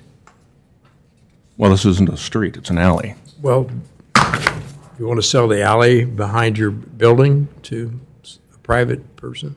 No, but. I mean, that's the problem. Nobody's coming to I the don't know commission what- asking. You're For the converting land. public assets. To private. No, yeah, I understand, through sale. This isn't like That's what I'm that at asking. all. He's not buying it. He's. I know. He's I- vacating. He's it. asking. No, I'm asking. No, I don't believe you can. I don't believe you can, because I it's don't it's believe a it. public right of way, it's not necessarily a parcel we own. Right. It's I it's do an not believe easement. you can sell it. I don't know what the city regulations are here, but any place I've been before, it goes back to the original landowner. Yeah, we just. I have- don't know. it- I don't- Is it state law? I'm just trying to understand. Okay, so you own all this, Mm-hmm. and Where my wife wants to build the house would be across the alley. okay, it's just so none of the rest of it. It's just a deep personal desire to have it in that particular location. It can Yeah. go- okay. All right. Yeah, and the other thing that's confusing about this is these lots are only 25 feet wide. So, and 150 feet, so, that was the reason for buying it is we wanted to make it our retirement home and build a nice house and the two-car garage and look at the deer and the squirrels and the guineas and. Okay. We need to, before we move forward any type of vote, we'll need to close the public hearing. Yep. Well,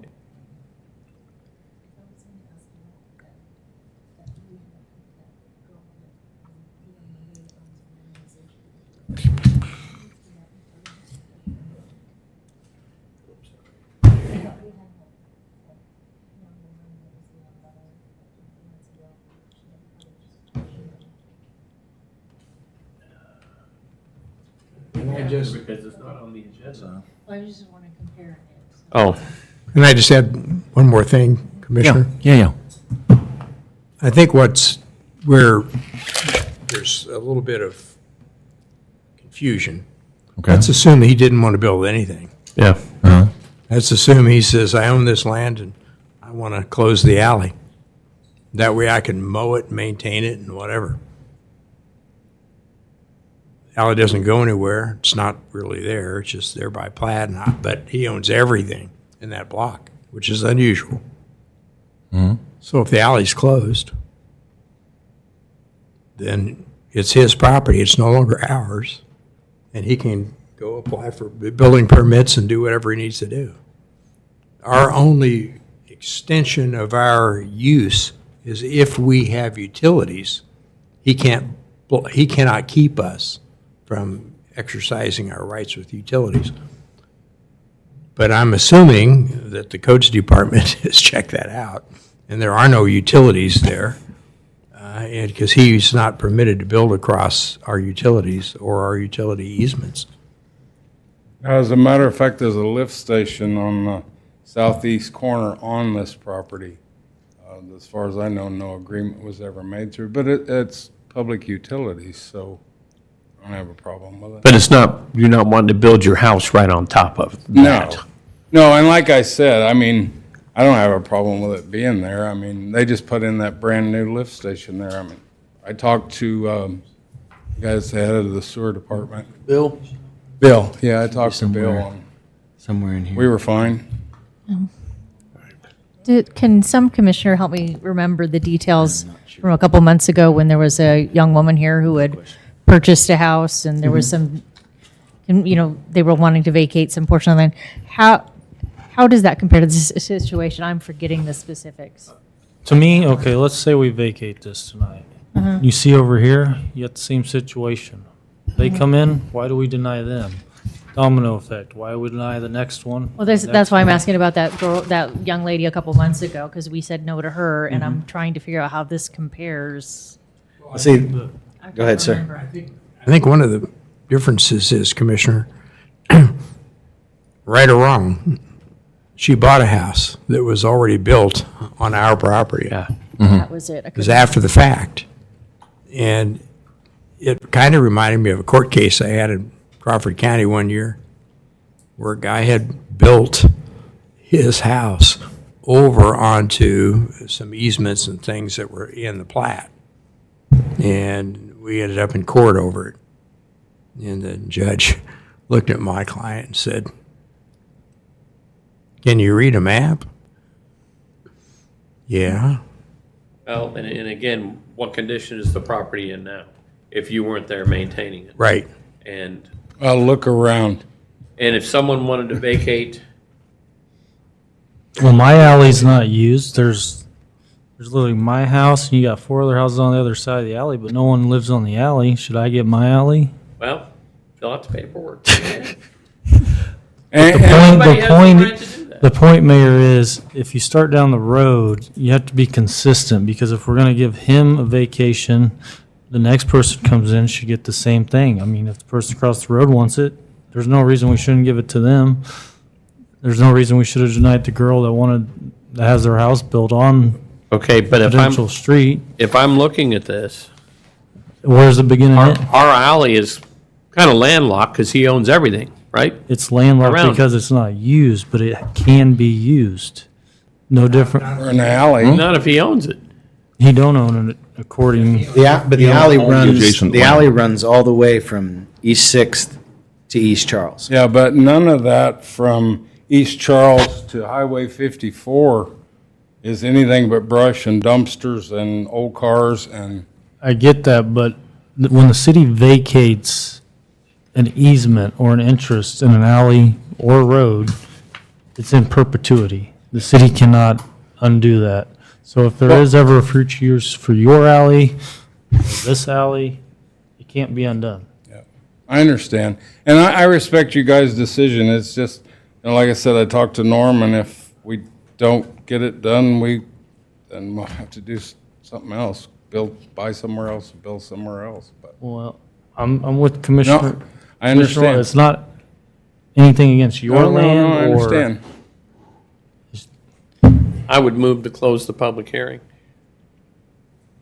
Second.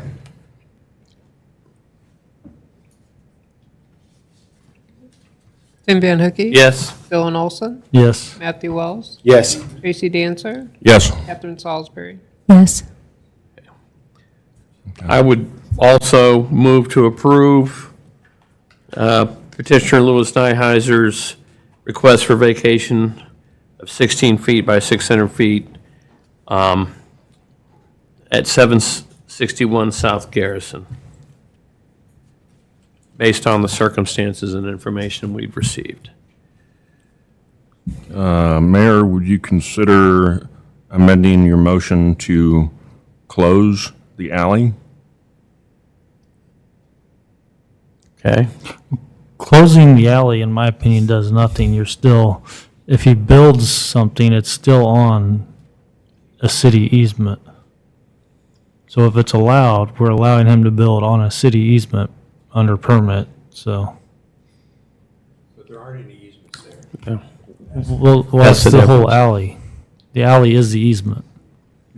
The right of way. Piece of property we can put utilities in, which creates an easement.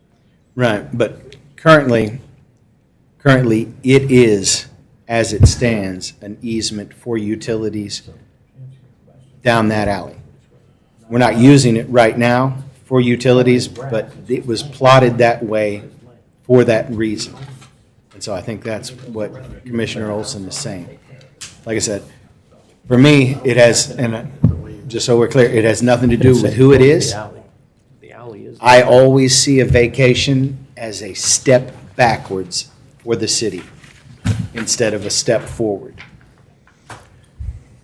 Did they happen to tell you where your sewer, where your water is gonna come from? What side? The sewer runs right down the middle of Charles Street. But, I mean, to get to you, to your house, I have to run to that lift station area in the corner. so it's gonna come, It'll be you're gonna about, go behind or in front of your house? it'll be about 300 feet from my house to that. But what I'm saying is, say your house is right there in the middle. Is your water and your sewer gonna go to your front of your house or in the back of your house? That would be the front entrance to the house. Okay. So if needed, we could get to it from Garrison. Yeah, you're welcome. I mean, as far as easements or anything, and like I said, the other street there that's not even developed, down the side of my land, wherever you want. If you want that in the agreement, I mean, Evergy's gonna have to come 350 feet, and they're gonna, they said they would clear the brush and everything and set the poles along that street to get power out to the house, so. I don't have a problem with easements, I never have. So mine's nothing personal against you, it's No, just, no, no, I it's just understand. there's houses already built on city. There's City a right house away. down Charles Street that's right in the middle of an alley. I don't want to do that. That's why I talked to Norm. I want to do it the way it should be done. Permits in place, pay for the permits, get it approved. I want it done the right way because this is a family town and this is our retirement. And I understand you guys, your opinions are your opinions, and that, I understand that. I respect that. Oh, my motion died for a lack of a second. Is there another motion on the table?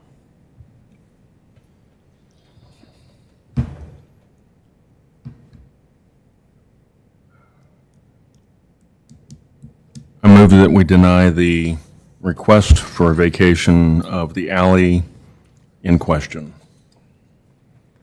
A second? Tim Van Hookey, No.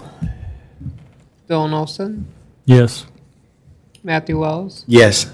Tracy Dancer, Yes. Catherine Salisbury. Yes. So sorry, sir. That's all right. All right, thank you, gentlemen. Appreciate your you. time. All right, moving on to action items. Consideration of notice to exceed revenue neutral rate. Mr. Benhart, Baker Tilly. We bring this to you every year. The state of Kansas requires governing bodies that, or taxing districts to notify the county clerk whether they're going to increase or they have an intent to exceed the revenue neutral rate that's conveyed by the county clerk. This year, the revenue neutral rate is 42.558. Your levy is 206. And what this does is actually give you the right to levy an amount up into that 44.206. It does not set a levy in any shape, way, or form. You've still got the budget process to go through. You heard a little bit of, about the calendar in, I believe, May. And here in the next week or two, we'll be putting together your document so we can get it out to you. And then at that point is when you have all the information to decide whether we're going to stay revenue neutral or have a flat levy. Essentially, capture the growth or not, one of the two. But what this does is just comply with the law. That's all it's doing. It's just checking the box. It doesn't say that you're going to set a levy. It doesn't say you're going to have a levy decrease, anything like that. That's all it's doing. Just as simple as checking the box for the state statute. That's my JD talking right now, but You're correct, it doesn't really mean very much. It doesn't lock you into anything. doesn't, no. But it is required for us to bring it to you to And I believe we did the decide. same thing last year as well. We did. We've done it every year since I've been here. Yes. But it does signal an intent to raise the mill levy. I intend to go on a diet tomorrow. But it doesn't mean I have to. So. Your wife might be we do watching. this I understand we do it every year, and every year I'm against it, so. To me, Gives us time. That's what. to me, anything above a revenue neutral rate is a tax increase. I promise citizens I would not vote for a tax increase, so I will not support anything above revenue neutral.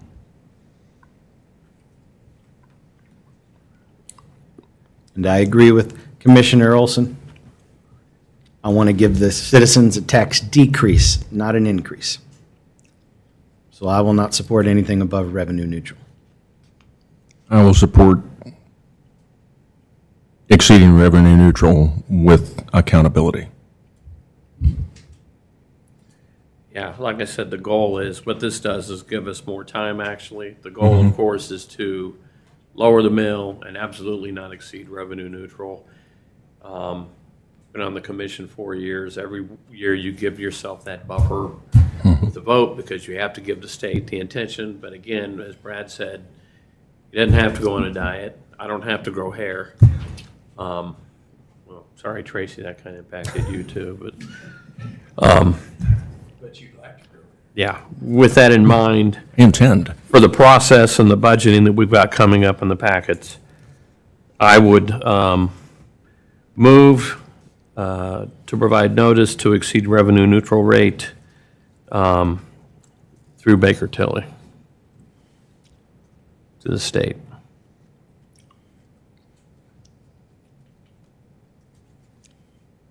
Second. Dylan Olson, No. Matthew Wells, No, and I would like us to lower the mill by at least 2 points this year. Easy. Tracy Dancer, Yes. Catherine Salisbury,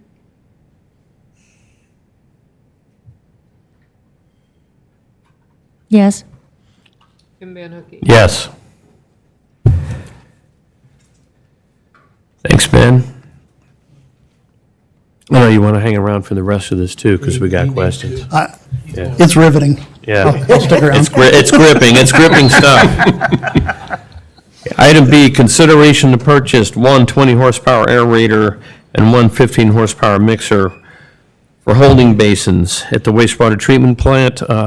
Director Flater, Superintendent Flater, Water God Flater. I'm just a water boy. So,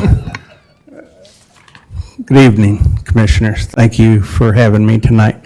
Before you, tonight we have, we're just doing one at a time? One at a time. Back in, I think it was November, I came and we had a mixer and a narrator. At that time we had to purchase, and you guys approved that. Thank you.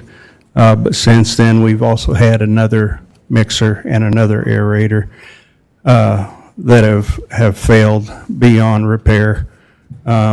We did try that. We sent one of the mixers to C&B up in Kansas City, and essentially It was, I mean, and we had to pay for them to, you know, take it up there, take it apart, tell us how much it was going to cost to fix it, and it was about $1,000 less than buying a new one.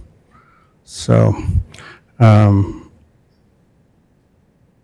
the purchase of this aerator and this mixer is a lot in lines is what we did in the fall. So your request for the total amount of both the 15 and the 20 horsepower units is a total of $43,763?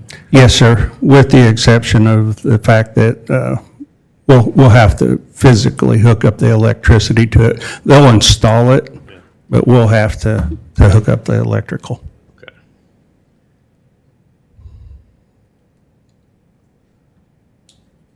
And we have funding for that, I'm sure. Absolutely. Yep. Yeah.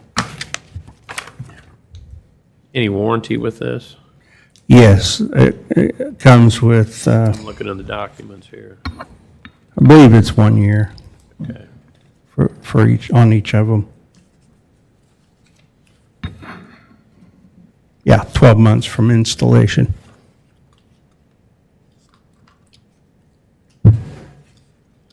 Any other questions? Comments? We- Motions? We approved this purchase last year in the fall. Yep. So I would motion that we just honor the approval that we already gave and allow them to move forward with the purchase of the equipment. Second. Matthew Wells, Yes. Tracy Dancer, Yes. Kathleen Salisbury, Yes. Tim Van Hooky, Yes. Bill Olson. Yes. Item C, consideration for a 2017 Chevrolet 250 HD pickup truck for the wastewater treatment plant. Correct. And I'm pretty sure this was not in our CIP for this year. Yeah, that's correct. But as this body knows, the CIP is a living, breathing document. Yes. That changes on a sometimes daily basis, especially for the water boy. What would the truck be used for? It'll be used within the entire utilities. It'll mainly be driven by the water treatment plant and the wastewater plant, used for general daily use. It's a 2500, so the nice thing about that is now we would have the ability to tow trailers and things like that, or skid steer ourselves. So it's an addition, it's not a replacement for something else that you already had? Well, we have a vehicle that's dying, yeah. Pretty rough. Door comes, It- you open the door, it comes apart, and it's, Yeah, Pretty- we were opening the door with a pair of vice grips. needless to say, we will probably hand it down to somebody else, I'm sorry to tell you. One of the motor mounts is broke on it, and there's something wrong with the right front, what do you call it, CV joint? Okay. It's dying, but, yeah, we'll have to use it as a replacement for that. And then what happens to that, I don't know. And you've purchased vehicles from these guys before? How is the motor and transmission in the one we have? Say again? How's the motor and transmission in the truck we have? It's not a replacement, but you're saying there's one falling apart. Yeah, the one that we're driving. How's the motor and transmission? Yep. I No. don't know what you're asking, I mean, How does it run? Yeah. How does the one, The vehicle you currently have that's falling apart, is the motor and transmission sound? I don't know, I'm not qualified to answer that. I mean, Well, I'm leading into this. You said the CV joints fall apart. Does our city not maintain our vehicles?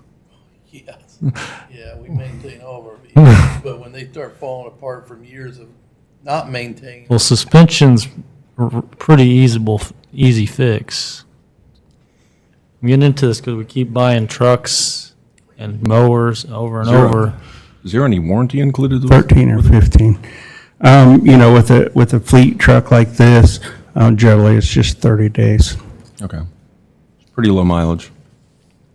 This was the one that we're hoping to replace, if that's what you're asking. That's the one that we went and we got it at Moscow Mills, and we drove it back, and we pulled it on the parking lot, and it died, and then it wouldn't start the next day, and then Tom had to replace, I don't know, some wiring or computer or something on it.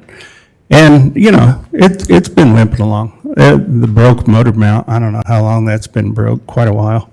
But sometimes the electronic, huh? What year is it? I think it's a 13 or a 15. But like the electronics inside, sometimes they work, sometimes they light up, and sometimes they don't.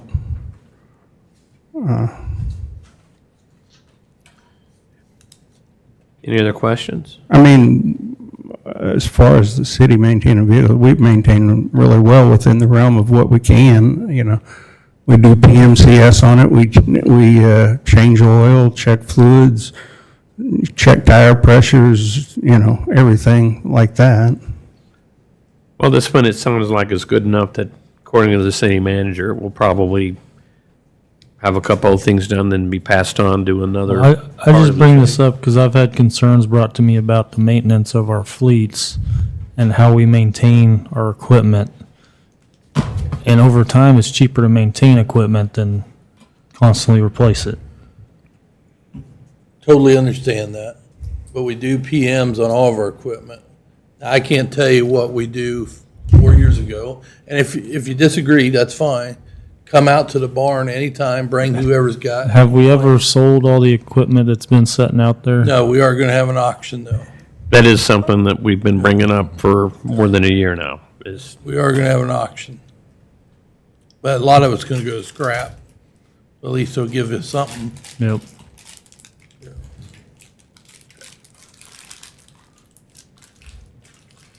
Is there a reason why this particular truck is a better deal than some of these others? A couple of them are newer and cost less.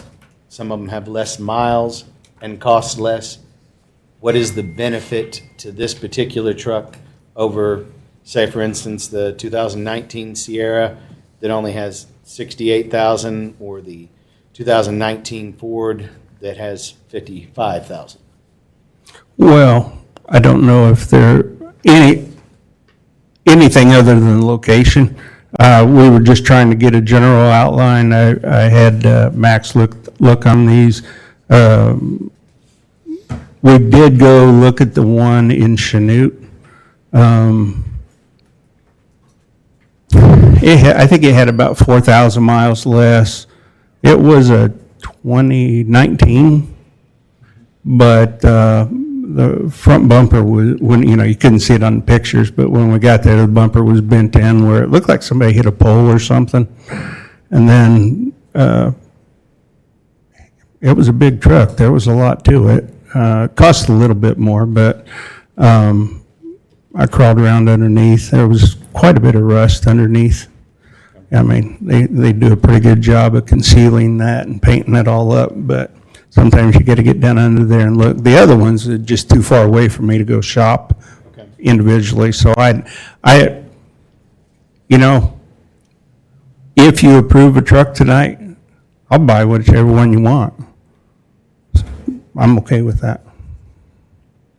I'm just looking at some of the different options here, including the one that it says is available here at Briggs in town, Yeah. and it's cheaper as well, and it's 2 newer. years newer, and And so I'm just curious why that particular one. What's that? Yeah, the Dodge Ram 2500. It's for 30,000. Well, I saw that one. It just looked a little bit too fancy for a city work truck. With the lights on it and the fancy wheels and the winch and everything, but, if that's what you approve, I'll buy it. keep some money here in town. Wasn't that black? Black, wasn't it? What's that? I mean, that doesn't matter. That Ram? Yes. Yeah.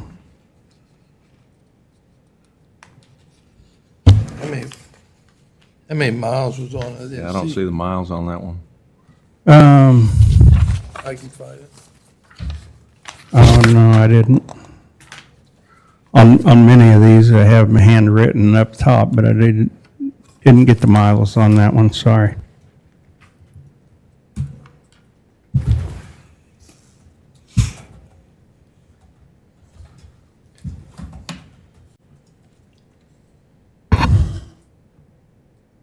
So where, Ben, are you anticipating pulling the money from for this truck since it wasn't in the CIP?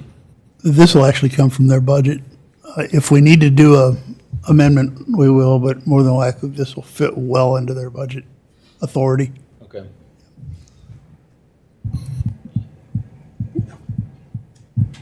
Now, were they gonna budget for a truck for next year? I mean, where are we trading off on the purchase of this truck? I don't have that in my head on what we're doing next year. I have to look and see. Yes, it was on the budget that we talked about recently.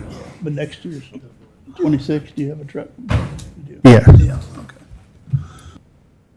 But we won't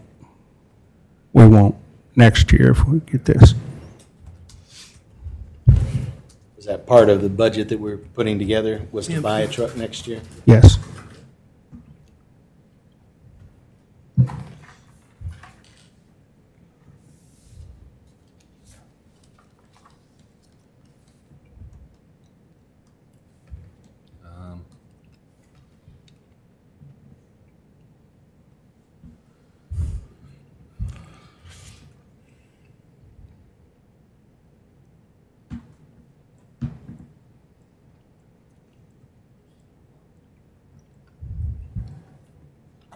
Anybody else have any questions?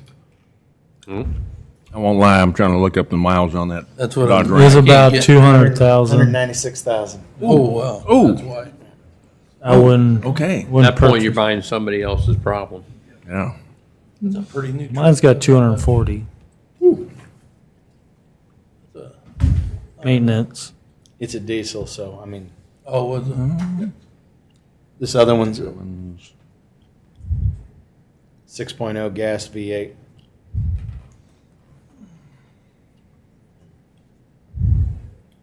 That F1 or F-250 from Lawrence, 55,000 miles, same price.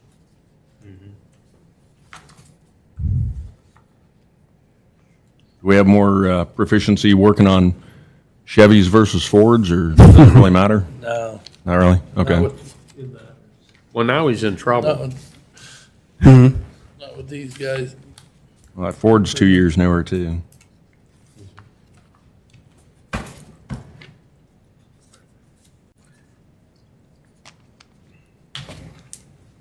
All right.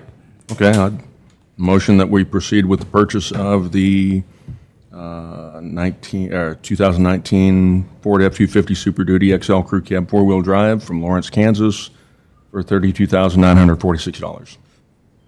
A second. Tracy Dancer, Yes. Catherine Salisbury, Yes. Kim Ricky, Yes. Dylan Olson, No. Matthew Wells. No.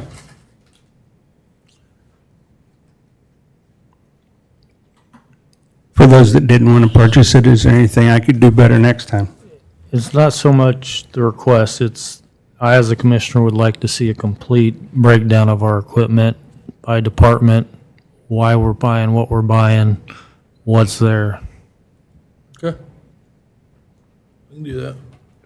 You should already have some of that I got in the insurance 5-year paperwork. CIP. That's saying what we need. I want to know what we have now. Okay. I'd like to see that, too. Per department. Okay. My issue is that we have a 2013 that's fallen apart. That doesn't, I need to know why a 2013 is falling apart, you know, on us. I mean, It sounds like when they bought it, it wasn't It was very falling good apart. shape, yeah. Yeah. when they bought it, it's installed when he got home.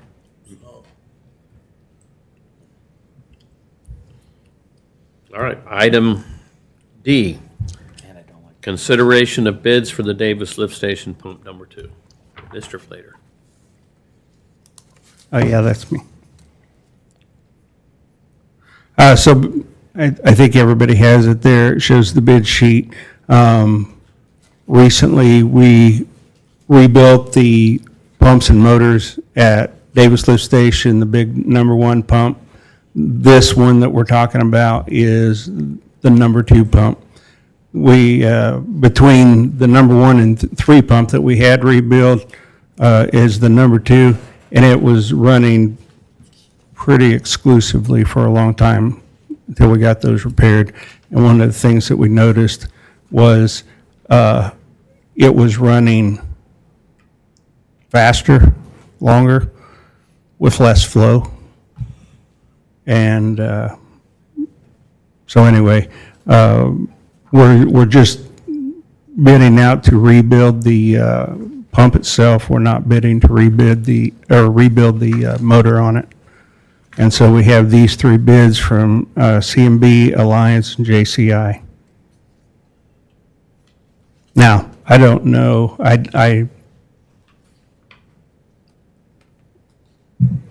if you want a recommendation, or if you're just wanting to look at these tonight, or what are you wanting to do? I'd like your recommendation. Mine? Yeah, absolutely. Okay, so good. Any 3 of these companies we have dealt with before. CMB used to be Douglas Pump, and they've built motors and pumps for us before down at the wastewater plant. We've also used Alliance before.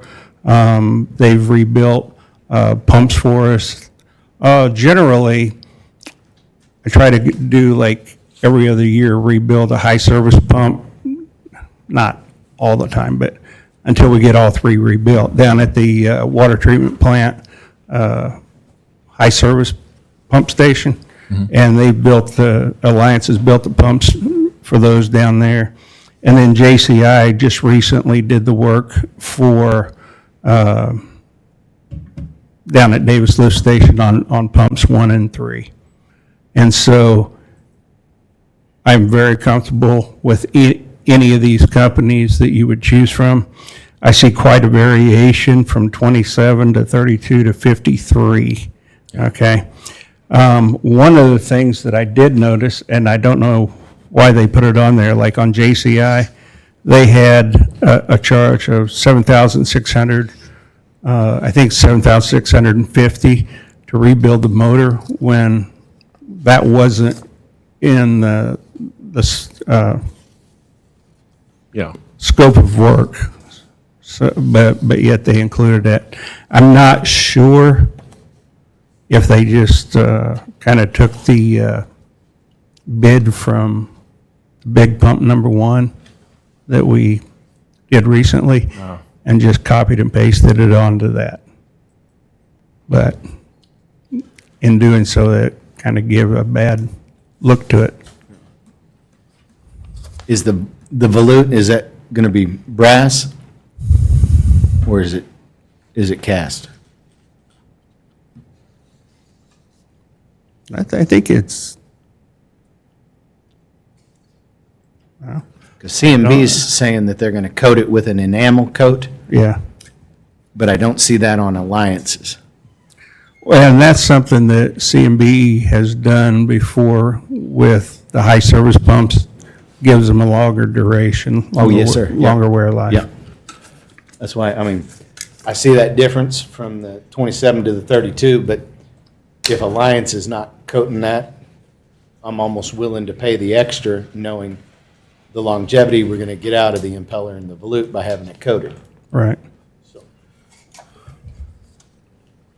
Could we get a clarification from Alliance? Do they do that coating service as well? Yeah, they did that on our high service pumps. Okay. Each of the last 2 that we've had rebuilt, they did that coating on them. Okay.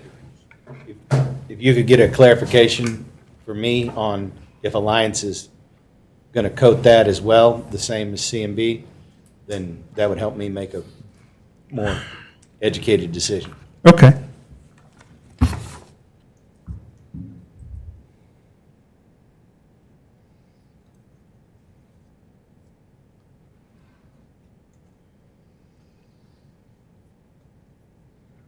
All right, so The Alliance one says, It says epoxy. yeah, epoxy paint prep materials.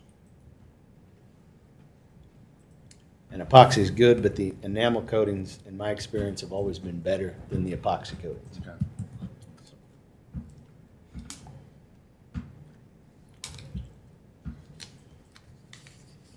Okay, do we want to table this until, If we could get that clarification, yes, sir. okay. I'd motion to table the consideration of bids for Davis Lift Station Pump Number 2 until we can get a response back on whether or not they're going to be enamel coated by Alliance. Seconded. Catherine Salisbury, Yes. Tim Van Hookey. Yes. Dylan Olson, Yes. Matthew Wells. Yes. Tracy Dancer. Yes. Thank you, Scott. Thank you. Have a good night. All right, item E, consideration of appropriateness, solar panels and maintenance, 123 North National, Divine Properties, approved by the Design Review Board on 6/9/2025. Good evening, Commissioners. I thank you for having me. I'm just here to present the certificate of appropriateness that was approved by the Design Review Board for the solar panels and the maintenance that is requested for the property that is at the 123 North National. South National. South or north? South National. South National.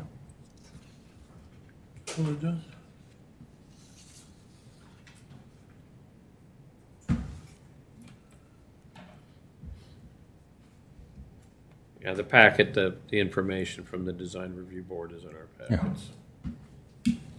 It's all hidden beneath the parapet wall, right? Yes. Zero aesthetic impact to the historic district. Yeah, and so on the certificate of appropriateness, they had said panels will be obscured from the street by the parapet wall. Yeah. Okay. I would move to approve the certificate of appropriateness and for solar panels and maintenance at 123 or South National, Divine Properties. Seconded. Catherine Salisbury, Yes. Tim Van Hookey, Yes. Dylan Olson. Yes. Matthew Wells, Abstain. Tracy Dancer. Yes. And item F, consideration of certificate of appropriateness for a sign at 108 Scott Avenue, bids and dibs, approved by the Design Review Board on June 9th, 2025. So Bids and Dibs is looking to put in a new sign. The installation would be into the mortar, not into the bricks. It's actually like a peel and stick is kind of what it is for this one. It has been used in other areas of town, from my understanding on this one. It is 22 and a half inches tall for the Bids and Dibs and 7 inches for the modern resale boutique. And they're looking to do this on the front of the building. Well, soon to be what would be front. They are just recently were allowed to be able to have the front of the building moved to the front and actually have a 911 number issued for it, so.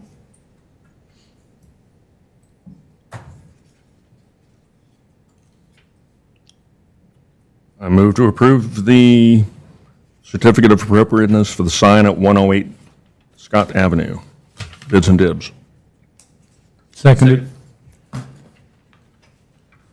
Tim Van Hookey. Yes. Dylan Olson. Yes. Matthew Wells. Yes. Tracy Dancer. Yes. Catherine Salisbury. Yes. Item G, consideration of certificate of appropriateness signed 112 South Main Kitchen Collective and Collaborative, approved by the Design Review Board on June 9th, 2025. So this one is going to be out front, and as it was stated, that was on the certificate of appropriateness. It will not impede the clearance for the sidewalk. So as you're walking down, so it will be tall enough so that it's not going to interfere in that way. Does it say in here what the distance is between the bottom of the sign and the sidewalk? It does not say on there what the clearance is between that, on that. Between, this one and the one prior were actually grants that were awarded from the signs grant from the Kansas Commerce. And so both of these are the recipients of the grant.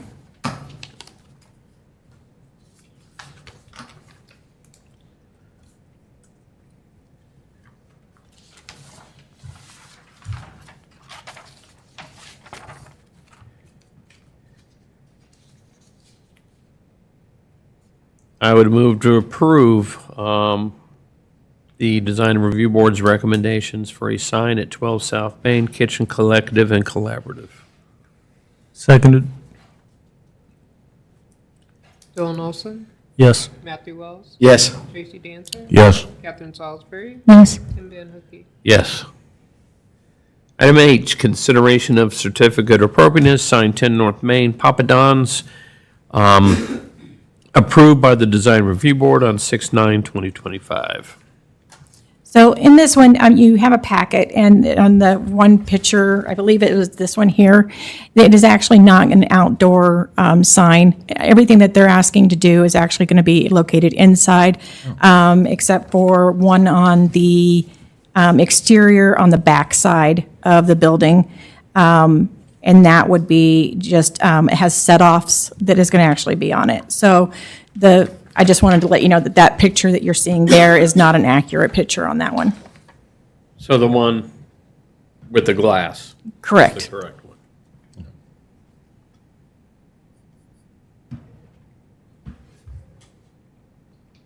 I'd move to approve. Second.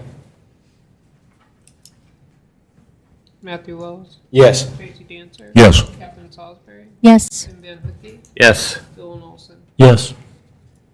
Very good. Reports and comments. You want to do executive session first, or? Why don't we do the reports and comments first, Okay. and then we'll do the executive sessions. You got two of them, right? Yes. Okay. Jason, you want to go ahead?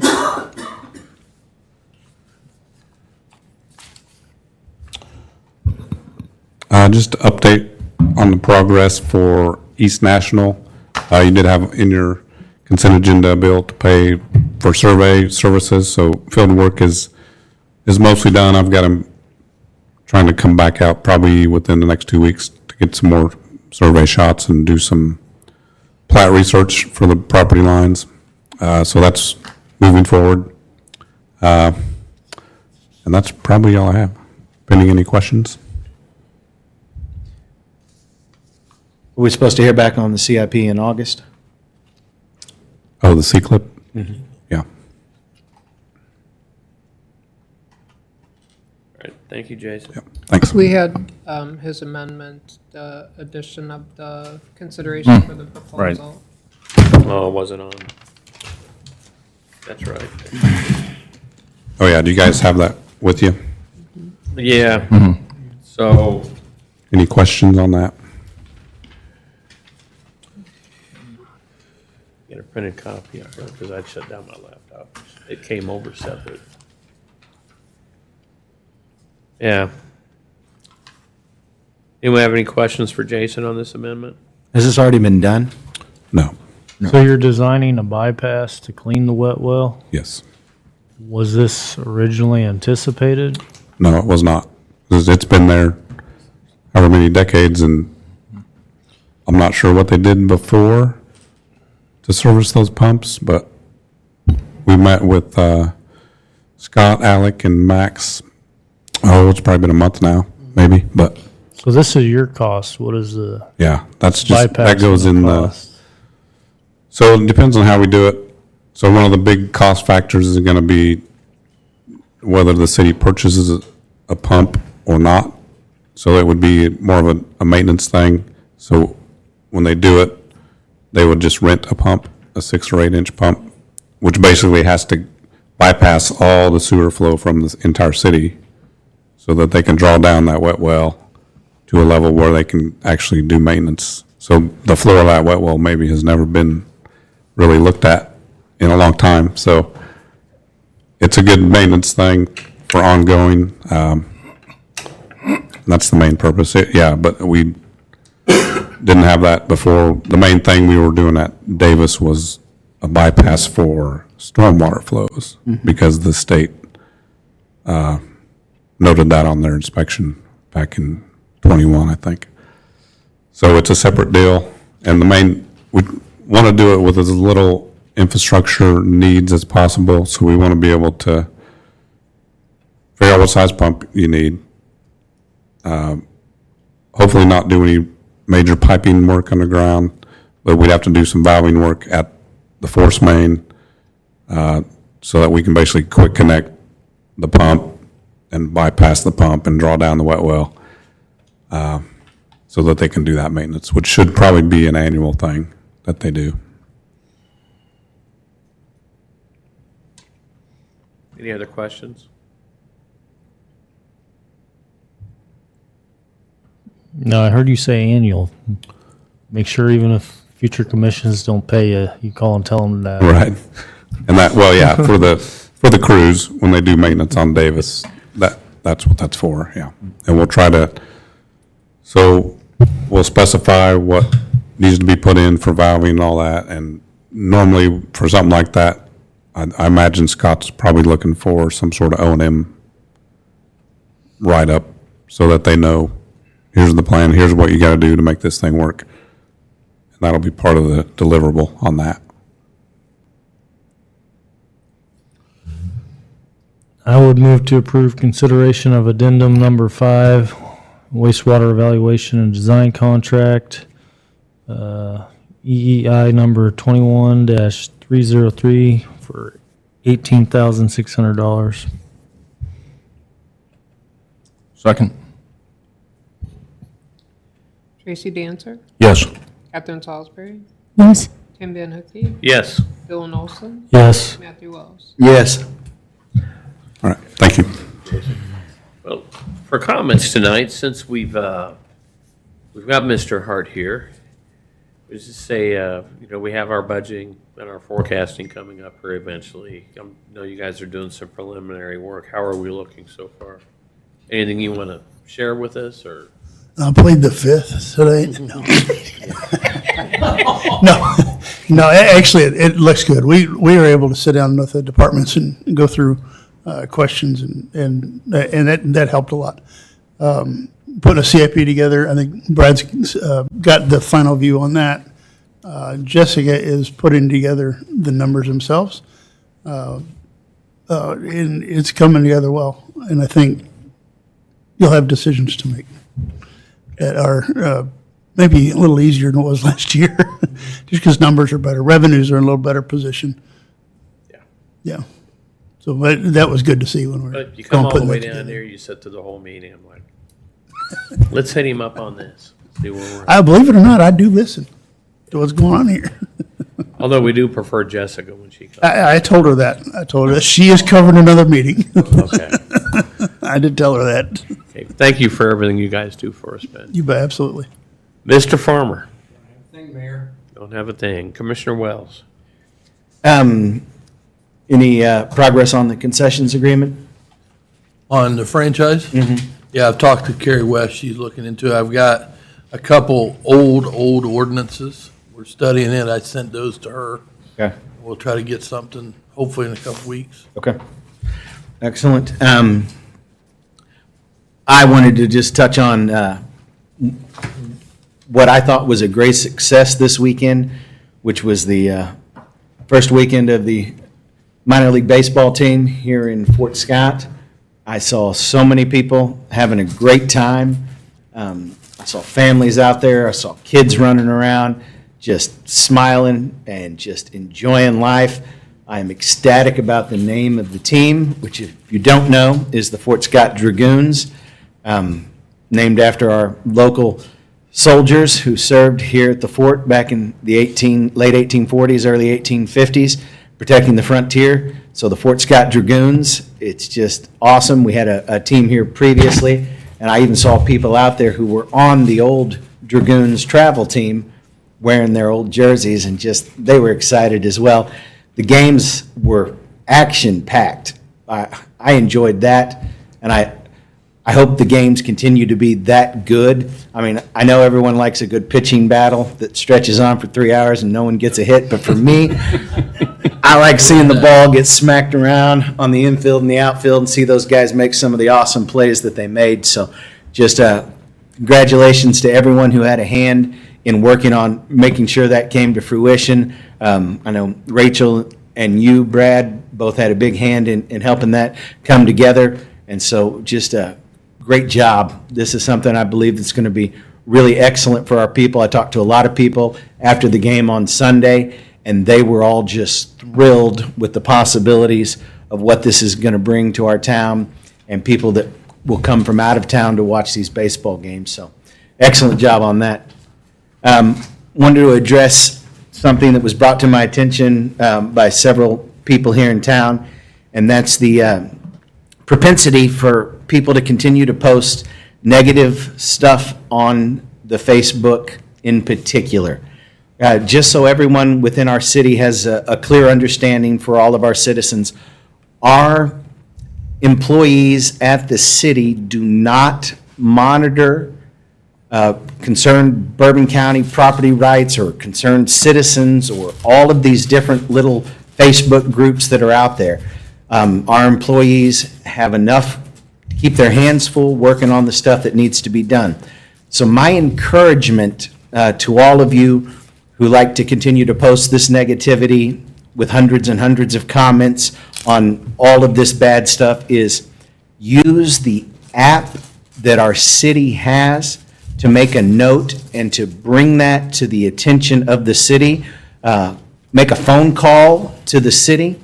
Let somebody here at City Hall know about it so that we can notify the proper people to be able to address the issue, or come by and stop in at any of our city commission meetings. The lady that came this evening about the cat issue is an excellent example. She came here, addressed an issue. We were able to immediately provide a solution and hopefully help remedy a problem that a lot of people in town seem to know about because it was brought to our attention. And so I'm just encouraging our citizens to quit spending so much time focusing on posting negative statements on Facebook and belittling and putting down our amazing city of Fort Scott, and instead take that same opportunity to contact somebody, to get on the city app. And if you don't know about the city app, you can get on our website and find out about it, or reach out to anybody here at the city. We will help you get it downloaded on your phone so that you can report these issues directly to the city, and you'll see a resolution because they monitor those. They monitor what comes in here at the city.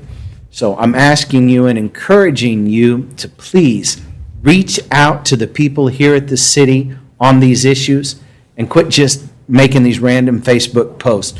On another related point, I would say that the city is obviously doing a pretty decent job right now, because one of the biggest complaints that I've heard came across Facebook was the fact that I wear a hoodie in the city commission meetings. Just so everyone's aware, I work outside where it's hot. I come in here all sweaty, and it's nice and blessedly cool in this building. And I'm sorry that that offends some of our citizens, that I wear a jacket in this cool building.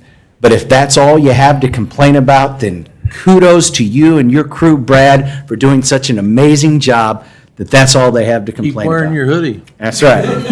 Takes the heat off of us. God bless you all, and God bless Fort Scott. Now I gotta wear one next week. Y'all, every one of you can if it takes the heat off of us. Mr. Olson? you know, like Matthew said, that me, you, him, were at the ball game on Friday, at least I was, and it was nice to see how many people piled into that stadium and watched that first game. And hopefully next year citizens come out and support that, because that will be a truly unique gift to our city.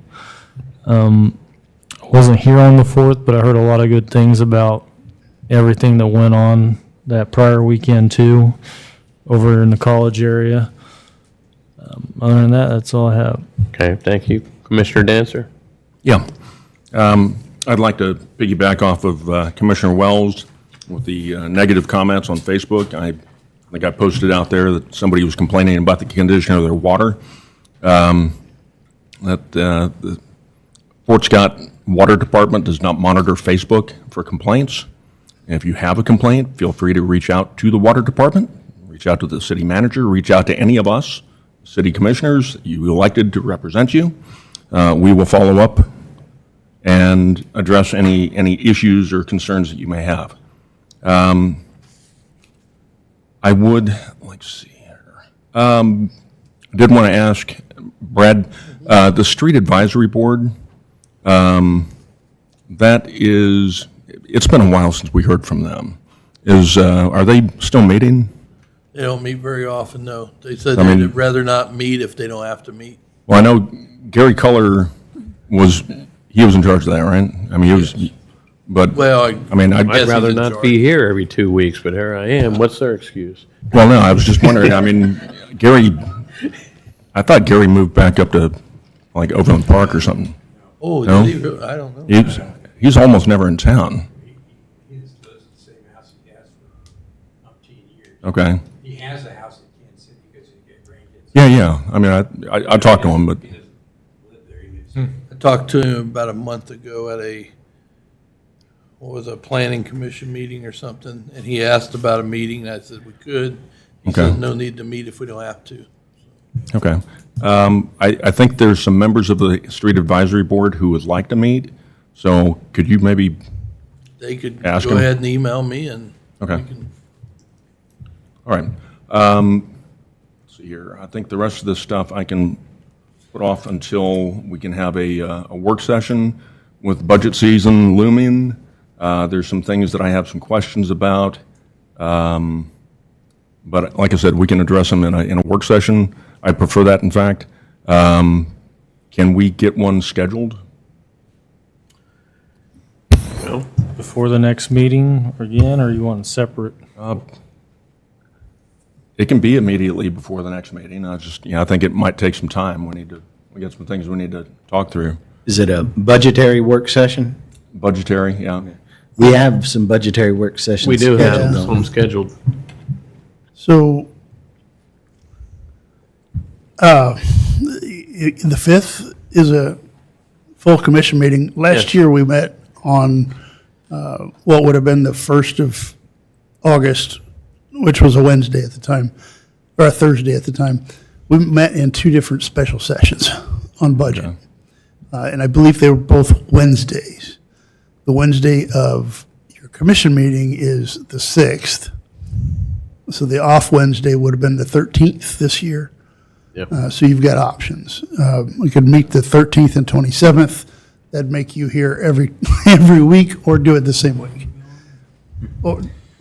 Usually we do a full work session when use more than an hour, Well, what I found last year was the first one was longer a lot longer. than the second one. And the second one, I think 2 years ago, the second one was We 1 actually hour did in before front of the a meeting. Yeah, So if we want to do It was the a first follow-up. one it was a 3 hour Is meeting. it- Alone and as a standalone, and Yeah. then what would be kind of the follow-up and the fine-tuning Yeah, would be before the meeting. Yeah. Would be my preference. why don't we follow that template? Do we have a date that works better for others? Everyone, I prefer it before our meetings. before the meeting? That's me. Before the next meeting? No, directly so before. like you meet the 5th, it'd be the 5 o'clock, right, is what you're talking Before. about? Or 4. I mean, I'd want it at noon. Can't do that one. Does anybody have a preference for meeting before? Like, not immediately before. Well, I don't think, But between now and the next city commission meeting. well, I think we're not going to get what you guys have for us for probably at least No. another week. Right. So why don't we, when that comes in and you and Brad have looked at it with, if no one has any objection, at that point, Brad, when Depends on what kind of material you're wanting. I mean, that's Well, gonna, last year we got a budget packet yeah, but he presentation. said he's got individual stuff that he's wanting. Yeah. So it just depends on what you're wanting to where we can make sure we've got it. Okay. you don't think it'd be beneficial to review what we've got and they proposed, and then bounce that off of what you have that you want in there? Well, why don't I send what I have to you and Brad, and you guys can weigh in on it? You can send it, Okay. Brad send it to Brad, and Brad can send it to all of us. Okay, Yeah. that works. That help us put our heads around what, Yeah. it may be helpful for the rest of you too. Yeah, because it's, there's some definite chewing we're going to have to do. It's got some substance. Do you have anything else? I don't. At this time, I don't. Thank you for. Yep. Commissioner Salisbury? Hi, thank you. Well, I just kind of segueing between the budget and then also earlier tonight when we were talking about the mill levy. I kind of wanted to explain my thoughts on that, and that is where they function there. I think that obviously I'm hoping we don't have to increase the mill levy, but so everyone understands why I voted the way I did and where I will probably continue to be in that is to be prepared and flexible. I think that's a necessary step in financial planning now as a direct consequence of the recent passage of the One Big Beautiful Bill Act and how that will potentially end up impacting our funding. As things that just, I know that it's still in development, and I'm anxious to see how you think that's going to impact us in the long term. But my understanding from that is that there's a 100% cut to the Historic Preservation Fund, which is, SHPO. That's there's basic elimination of the Community Development Block Grant Program, which I know we use for a lot of things, and we were hoping to use for a lot of things downtown, public facilities, community projects. The Neighborhood Access and Equity Grant Program, that's 100% cut. That helped communities with infrastructure and fund repairs. There's a 25% national cut to the clean water and drinking water state revolving funds. Those would funnel through Kansas to us. There's also cuts to the Federal Highway Trust Fund, some of which would probably end up coming to us in the form of what we get for road repairs. There's a cut to the clean energy tax credits, 100%. So there's really no incentive anymore to, fix buildings up. There used to be some tax breaks for that. There's other things that impact the roads as well, and I don't want to belabor this anymore, but I just want everyone to know that's on my mind. That money has to come from somewhere if we want to continue to work on our infrastructure and roads. And I don't know how that's all going to filter out, but it's not hard for me to think that when there's a 100% cut to something, that doesn't exist anymore. So that's where I am on that. I don't want to increase taxes, but I want us to be prepared because this is a reality now. So. Well, roads are paid for by sales tax. Infrastructure pays for by utilities. Well, I think that there were things that you were saying on roads that we'd get grants for and matching funds and stuff. The grants. Yeah, Yes. if there is anything. You know what I mean? Like that's, so I just want to make sure that. So some of the grants that we currently go after for road and infrastructure, At the state level, but those this will is be cut. a- The just CDBG research that I we did used and for was pulling Horton the Street, reading through for the- sewer repairs. but it has nothing to do with general fund, is what I I'm have to saying. have $1,000 stuff. But we won't have the money. So that's what I was looking for. And We I won't be came able to across this plan for infrastructure repairs that we were planning on. Was that all you had? Yes, I just wanted people to We'll understand. plan on the scale of them. Okay, We'll either have to not do them or come up with all the money. Brad, I remiss, I haven't gone yet, but I forgot to call on you. I'm good, except for August 7th at noon. I've talked to a county commissioner, and they would like to have a joint city-county meeting. We both talked. Who's available on the 7th of August at noon? Are you in traveling mode? What day of the week is that? Thursday. I will more than likely be on the road, but I'll see what I can do. August the 7th? August the 7th at noon. Yep. Okay. Okay. Was that all? Yeah, that's good. You're good? Okay, well, the only thing I had, again, just to piggyback on the words, the baseball game was a blast. Again, I too like offense in a baseball game, but an hour and a half in, they were still in the second inning, and the score was 16-5. And eventually you're thinking, these guys got to find a pitcher somewhere, because I was thinking about with Brad throwing out the first pitch, maybe they'd throw a jersey his way and put him out there, but 16-5 in the second inning, an hour and a half. It was brutal. Yeah. But on the bright side, Sunday evening was 6-5. Yeah. The bright side, though, is I kept telling myself, thank God, neither one of those are our team. And matter of fact, after we got introduced on the field, when I was walking back over to the stands, I let the Joplin Outlaws know that we're going to root for you guys tonight. When we got our own team here next year, all bets are off. You guys are the enemy. Yeah, So, Joplin is the first place team. yeah. They scored the most runs than anybody, and so they showed it. They had some pretty good players on Yeah. the team. Now, just to kind of piggyback on what Commissioner Wells, Commissioner Dancer said, Facebook's out there. You can use it if you want, First Amendment rights. But no one in here is trying to say, don't do that. But in all fairness, you watched a lady come in here this evening and talk about feral cats. If you really feel that strongly about something, come in, sign up for public comments, send a note to the city manager, send a note to the city clerk, and go that way, because there's an old saying, since Facebook's not monitored, I can't fix it if I don't know it's broke. And I'm not going to spend all day on Facebook trying to see what's broke and what's not. Now, if you come in here and talk city manager, let the city clerk know, use the app, come in here, public comment, and it still doesn't get fixed, then, yeah, by all means, blow it up. But again, continue to put everything out you want on Facebook, First Amendment rights, everybody does that. Sometimes I get a kick out of reading some of that stuff. But anyway. One thing to remember on that, you say about the app, that's great. And the app is wonderful. That's how we can document things. Yeah. And keep track. But if it's a codes violation, we do have to go through the proper channels of, if we have to send a letter to somebody, it takes so many days before it can get done. Okay. Now, if we don't have to send the letter, yeah, we'll get it done.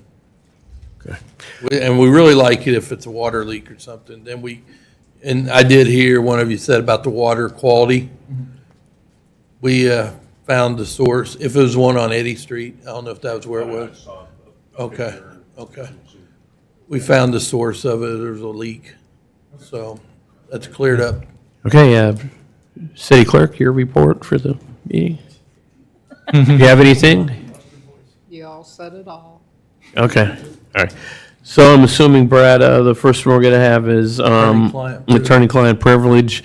So I would move, how many minutes? Let's go first one, 20 minutes. 20 minutes. Let's go 15. 15, I can cut okay. it short. I move the city commission recess into executive session for the purpose of and pursuant to the attorney-client privilege exception in KSA 7543-19B2. The executive session will last for 15 minutes. It will be in the city manager's office with the 5 city commissioners, city manager, city attorney, and the city financial, Ben Hart from Baker Tilly. Can I get a second? Second. Matthew Wells. Yes. Tracy Dancer. Yes. Tim Van Hook. Yes. Catherine Salisbury. Yes. Dylan Olson. Yes. And just, we will reconvene in here at 8:43.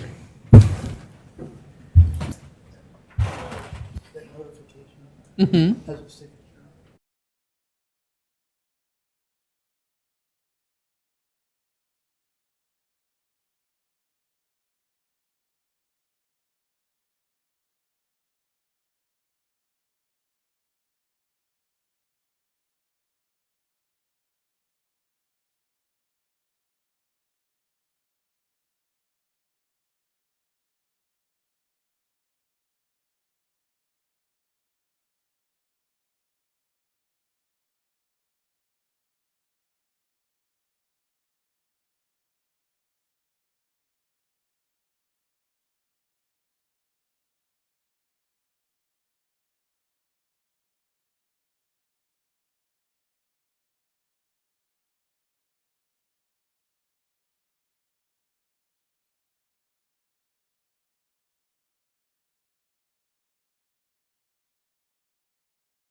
Let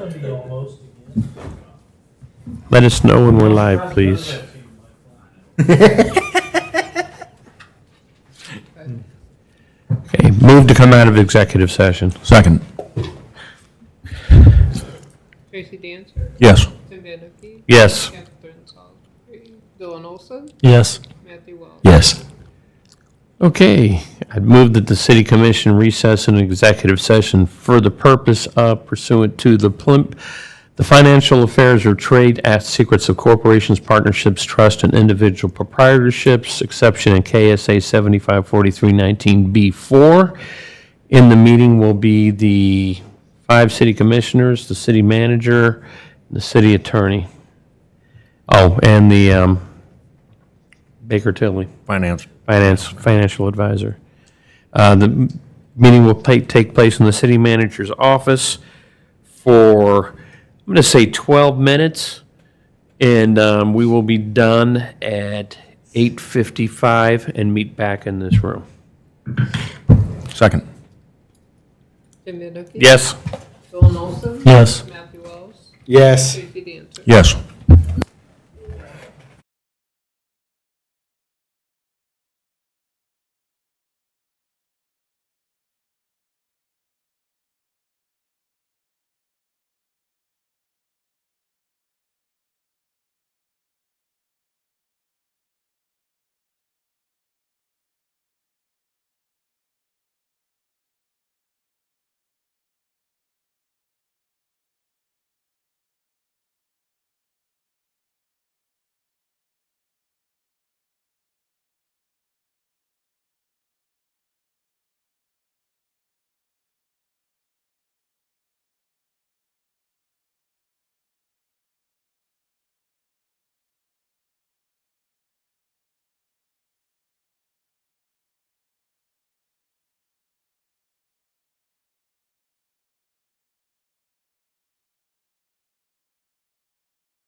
We've got 2 minutes before. But you are live. in there. We are live.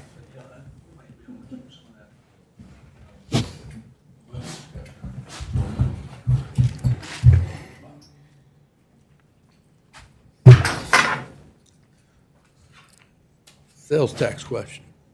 We gotta get that going. That's another work session, but we gotta do a town hall, I think, in my opinion. I'd say probably better do it more, or Empress. If we can get people to come to it, I think it'd be good. I'd like us to get some big printouts, bubbles, arrows. Let's wait for the opening football high school football game this year, and at halftime go out and say, look, game's not gonna start up again until you all on board with this. So That's too late there. That's not hijacking. Okay. Show about 35 seconds. Yes.